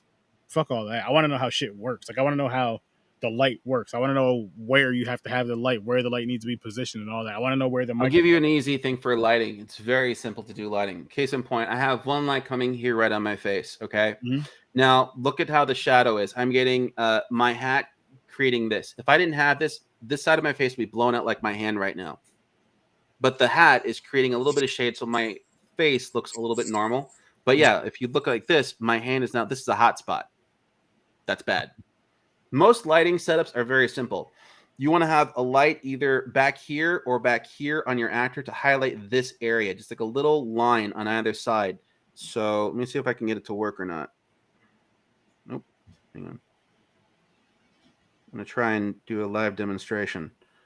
So case in point, let's do this one over here. So you see that? You see how this part of my face is kind of lit? Yeah. Now this is a little bit more dramatic.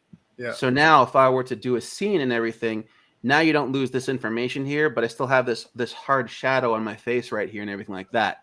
Now, if you were to darken here like that and everything, it looks a little bit more dramatic, you know? So you have one softer light here like this, one light like this and everything, and boom, now you have some definition on what's going on. Another thing is here, obviously, this is dramatic light. So now I know if I do this, my face looks a little bit more evil. If I do a harsh overhead light like this, you're not going to get a whole lot of information. It's really going to just be shaded. Now, the closer the light gets to the face, the more blown out I am. So you have to soften or diffuse your light now, either through distance or through physically lowering it. The best thing to do is always have a light coming from the side or the back side or from the back entirely, and like this, you know? Spielberg does that with silhouette shots. You don't ever want to have light just coming boom in front of the face unless it's like in camera, like, oh, someone's staring at something. You want to always have lights coming from the side and create shadow here. The only time they ever have a light coming directly in the face is when you want to do a soft light on somebody, when you want to just do something simple. But when you're doing something noir, you want to have as harsh shadows and stuff like that. So that's the best I can do for a simple lighting class that's impromptu. Yeah. But like you have a light coming here right now, Worst Gamer Chris. So you have a light coming here. That's a dramatic light. Now, if you had an additional light behind you, then you would have something kind of dramatic because you have a soft light coming from your face from the glow of your computer. If you put the light that's on this side of your face, whatever it is, a little bit further back, you would have a dramatic setup. You, Sturdy, on the other hand, you have a soft light on your face, so your soft light basically is something that would be a little less dramatic. This is like if we were going to just have like a dialogue shot, I'd zoom in closer on your face, and then there you'd be. But it's bland. It's not anything that's overly dramatic. So again, if I were to do a dialogue scene, depending on the nature of the sequence, if I want to do a serious scene, like for example, I could bounce this light right here, maybe, where is it? Something kind of like this. So ultimately the goal will be to have it kind of bounce up off of the table onto my face. I don't have anything that's reflective, but you bounce off of, like, just say a white piece of paper, or here, diffuse with a white piece of paper. Right. Now look. Yeah. This helps. Now, this is a soft light. So if I want to just have a regular dialogue scene, I could do this. If I want it to be a little bit more dramatic, I can kind of do this. See? A little soft, not as hard. And then the harsh light over the head and everything. Hang on. You get the idea. But yeah, diffuser. Interesting. The main reason why I have these bright ass lights is I have a blue screen behind me. Oh yeah, no. I know why you're doing it. I'm just saying. Just to know those things of the lighting in the film. No, that's still some dope information to know. I'm not critiquing you. No, because it gives me just ideas for other things. So it's dope information to know. Messing with these bright ass lights, dimming them, and all that. And when you're color keying, you want to have a matte light. That way everything is solid. So if you got a blue screen, what you're doing is perfect for blue screening. Thank you. And damn, man. People, if he has a class, you need to sit in it. Take notes. Record it. Take notes. Just ask permission in the beginning. Hey, is it okay if I turn my camera on and just record this whole thing you're about to say to me, so I can? I'll go to any any convention if I'm a guest there. If someone invites me as a guest to a convention, I'll show up and I'll talk. I don't even need a mic. I'll just talk. There you go. I'll be the greeter, like the Walmart guy, and just hey, what's going on, guys? Did you know? Chris is here, aren't you, Chris? Yeah, but the other Chris. Oh man, that's so cool though, man. Like I just, it makes it more it makes it more, I guess, believable that you can do it. It's plausible. It makes it plausible. Yes. When I saw Halloween, that was the first movie I said to myself, "Oh, now I know how to do it," because it felt so small scale. Because it's a suburban town. I grew up in a suburban town. I'm like, wait a minute, I have all this at my disposal. Why can't I make movies? And, a lot of people seem to think when they're making a film, or what goes into making a film is, I need to have a trailer. I need to have, big lights and gaffers and rigs and all this shit. It's like, no, you don't.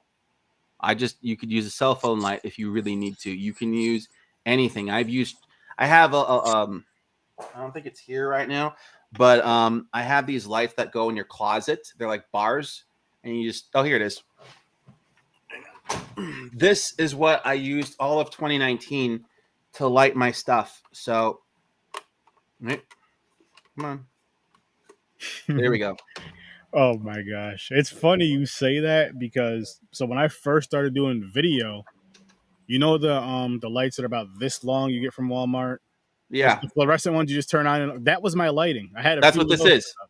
This goes in your closet. Yeah. But look at that. Boom. Yep.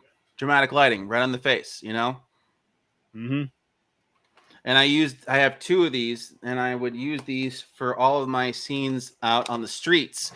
I'd prop them up or place them on something, and that's how I would get the effects that I want. Or I'd literally have characters hold them out of frame. I'd either hold them like this or hold them like this, and I get the kind of lighting that I wanted. And those are really good for a while. Now I have a little bit more professional grade lights, but that's a good way to start. And those things are like $20 a pop. I got them at Rite Aid. There's your lighting. There's your lighting. That's, again, wow. Thank you again, man, because this was just very informative. Yeah, I'm quiet because my brain is just going on things to use this in. You know what I mean? I used to use a skateboard as a dolly. Then I upgraded to a wheelchair. Nice. Then I lost the wheelchair, and I got a doll. One time I used a dolly in a hotel. Those like for your suitcases. I used that, and then someone pushed me on it. I've sat in cars and had cars just roll and used those as dollies. There's so many ways to do things that you don't need to. Those little like butt scooters that you got in like gym class where they put the cones on. You can stand on those. The goal is just to shut the wheels up. If the wheels are loud, you got a problem. But if you're on like a nice like solid floor, stand on a skateboard, have someone just roll you, you're good. Rollerblades also help, but I'm not that coordinated anymore. But the guys who did Crank, they use rollerblades all the time. Nice. Nice. I have rollerblades, but I'm not coordinated, so exactly. That sounds like a bad idea. That's what I'm saying. Get a wheelchair. Just sit your butt down in a wheelchair and have someone push you. Problem solved. Oh man. I mean, for all that, you can use a computer chair then, right? Or like a gaming chair. Yeah, but you're gonna have the same. Hear that? Yeah. Yeah. Right. So the goal is you want to have quiet wheels. So at least the wheelchair is quiet. Rubber wheels. You're right. Mm-hmm. Little golf cart or something. I can get my hands on a wheelchair. Yeah, then there you go. Just literally sit in a wheelchair, have someone push you, and then you just do this with your hands and get the shot you want, and it's perfect. Works every time. Well, shit. What I love about having you indie guys on is there's like you come on here with like you make less and less excuses for people who want to do an indie film or want to be a content creator in general, because it's basically the same thing as pick up your phone, pick up your camera, and pretty much say something or do something and try something, do something. Yeah. Don't be scared. Just fucking try the shot. If it doesn't work, let's shoot the shit again. Like, and I always tell people, because I get a lot of fledgling filmmakers who are like, "Oh, I want to make a feature." Okay, have you made anything else? No. You're gonna suck. What do you mean I'm gonna suck? Why are you trying to shit on my dreams? I go, you'll make a feature. It's just not gonna be good. Why not? Because you haven't made anything yet. What should I do? Make a 5-minute short film. And some guy, he said he wanted to do a fan film sequel to what was it? One of my fan films. I think he wanted to do like a fan film sequel to like my Punisher series or whatever. And I was just like, he's like, I want your blessing. I go, no. He goes, why not? He goes, it's not going to be good. He goes, what do you mean it's not going to be good? I'm going to take great care. I'm going to crowd raise all my funds. And I go, have you made anything? No, I haven't. Then it's not going to be good. Why? Because your first movie always sucks. Then your second movie is kind of better. Your third movie is a little bit better than that. It's not until like your 10th or your 15th film, you're like, I think I know what I'm doing now. If you make your first movie and you sit there and go, I made the best thing ever, you're an idiot. You're delusional. I will never accept anybody who says this is my first thing ever and it was amazing. The only time someone's first thing ever is amazing is when they had a lot of money and they had a really good crew behind them. But if you're just doing it by yourself for a couple $100, no, it's going to suck. But you'll learn so much from that. Yep. Exactly. And that's the other thing too is if my first movie ever was my first idea and I had a budget, I would never have learned anything as a filmmaker because I'd have other people doing things for me. So I would not be able to function by myself because now I'd be like, well, now I need to learn that thing. I don't know how that thing, you know? So you really need to be able to do everything yourself first. You got to wear all the hats.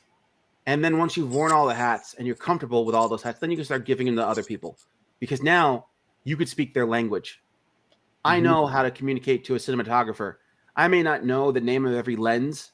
I may not know which lens is needed, but I know the shot that I want. And I do know that if it's going to take this amount of time to put a lens on a camera, it shouldn't take that amount of time to put a lens on a camera. I know that if the camera, how long a camera battery is, to always have one in your pocket, or if we're going to be shooting at this hour of the day, this is what we have to get done in the meantime, stuff like that. What kind of lights we're going to need? Can the same effect be done quicker with something else? You know, these types of things. If I know how to communicate and speak their language, I get it done faster rather than sitting there going, what is this? And learning on set. Learning on set is fine, but when you're the director, you need to already have a working knowledge of everything. Well said. Shit. Well said. Yeah. Yes.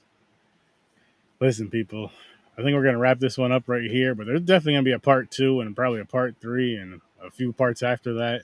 We'll see what happens. Because we also have a non-horror show, Popcorn and Pints, for all the sci-fi and non-horror things that I know he superhero and is going to create. So, yeah.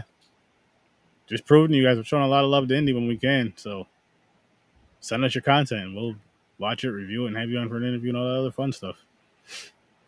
Chris, I want to thank you again for coming on, man. This was excellent. This was a great freaking time. Anytime. I love being here. Really, though?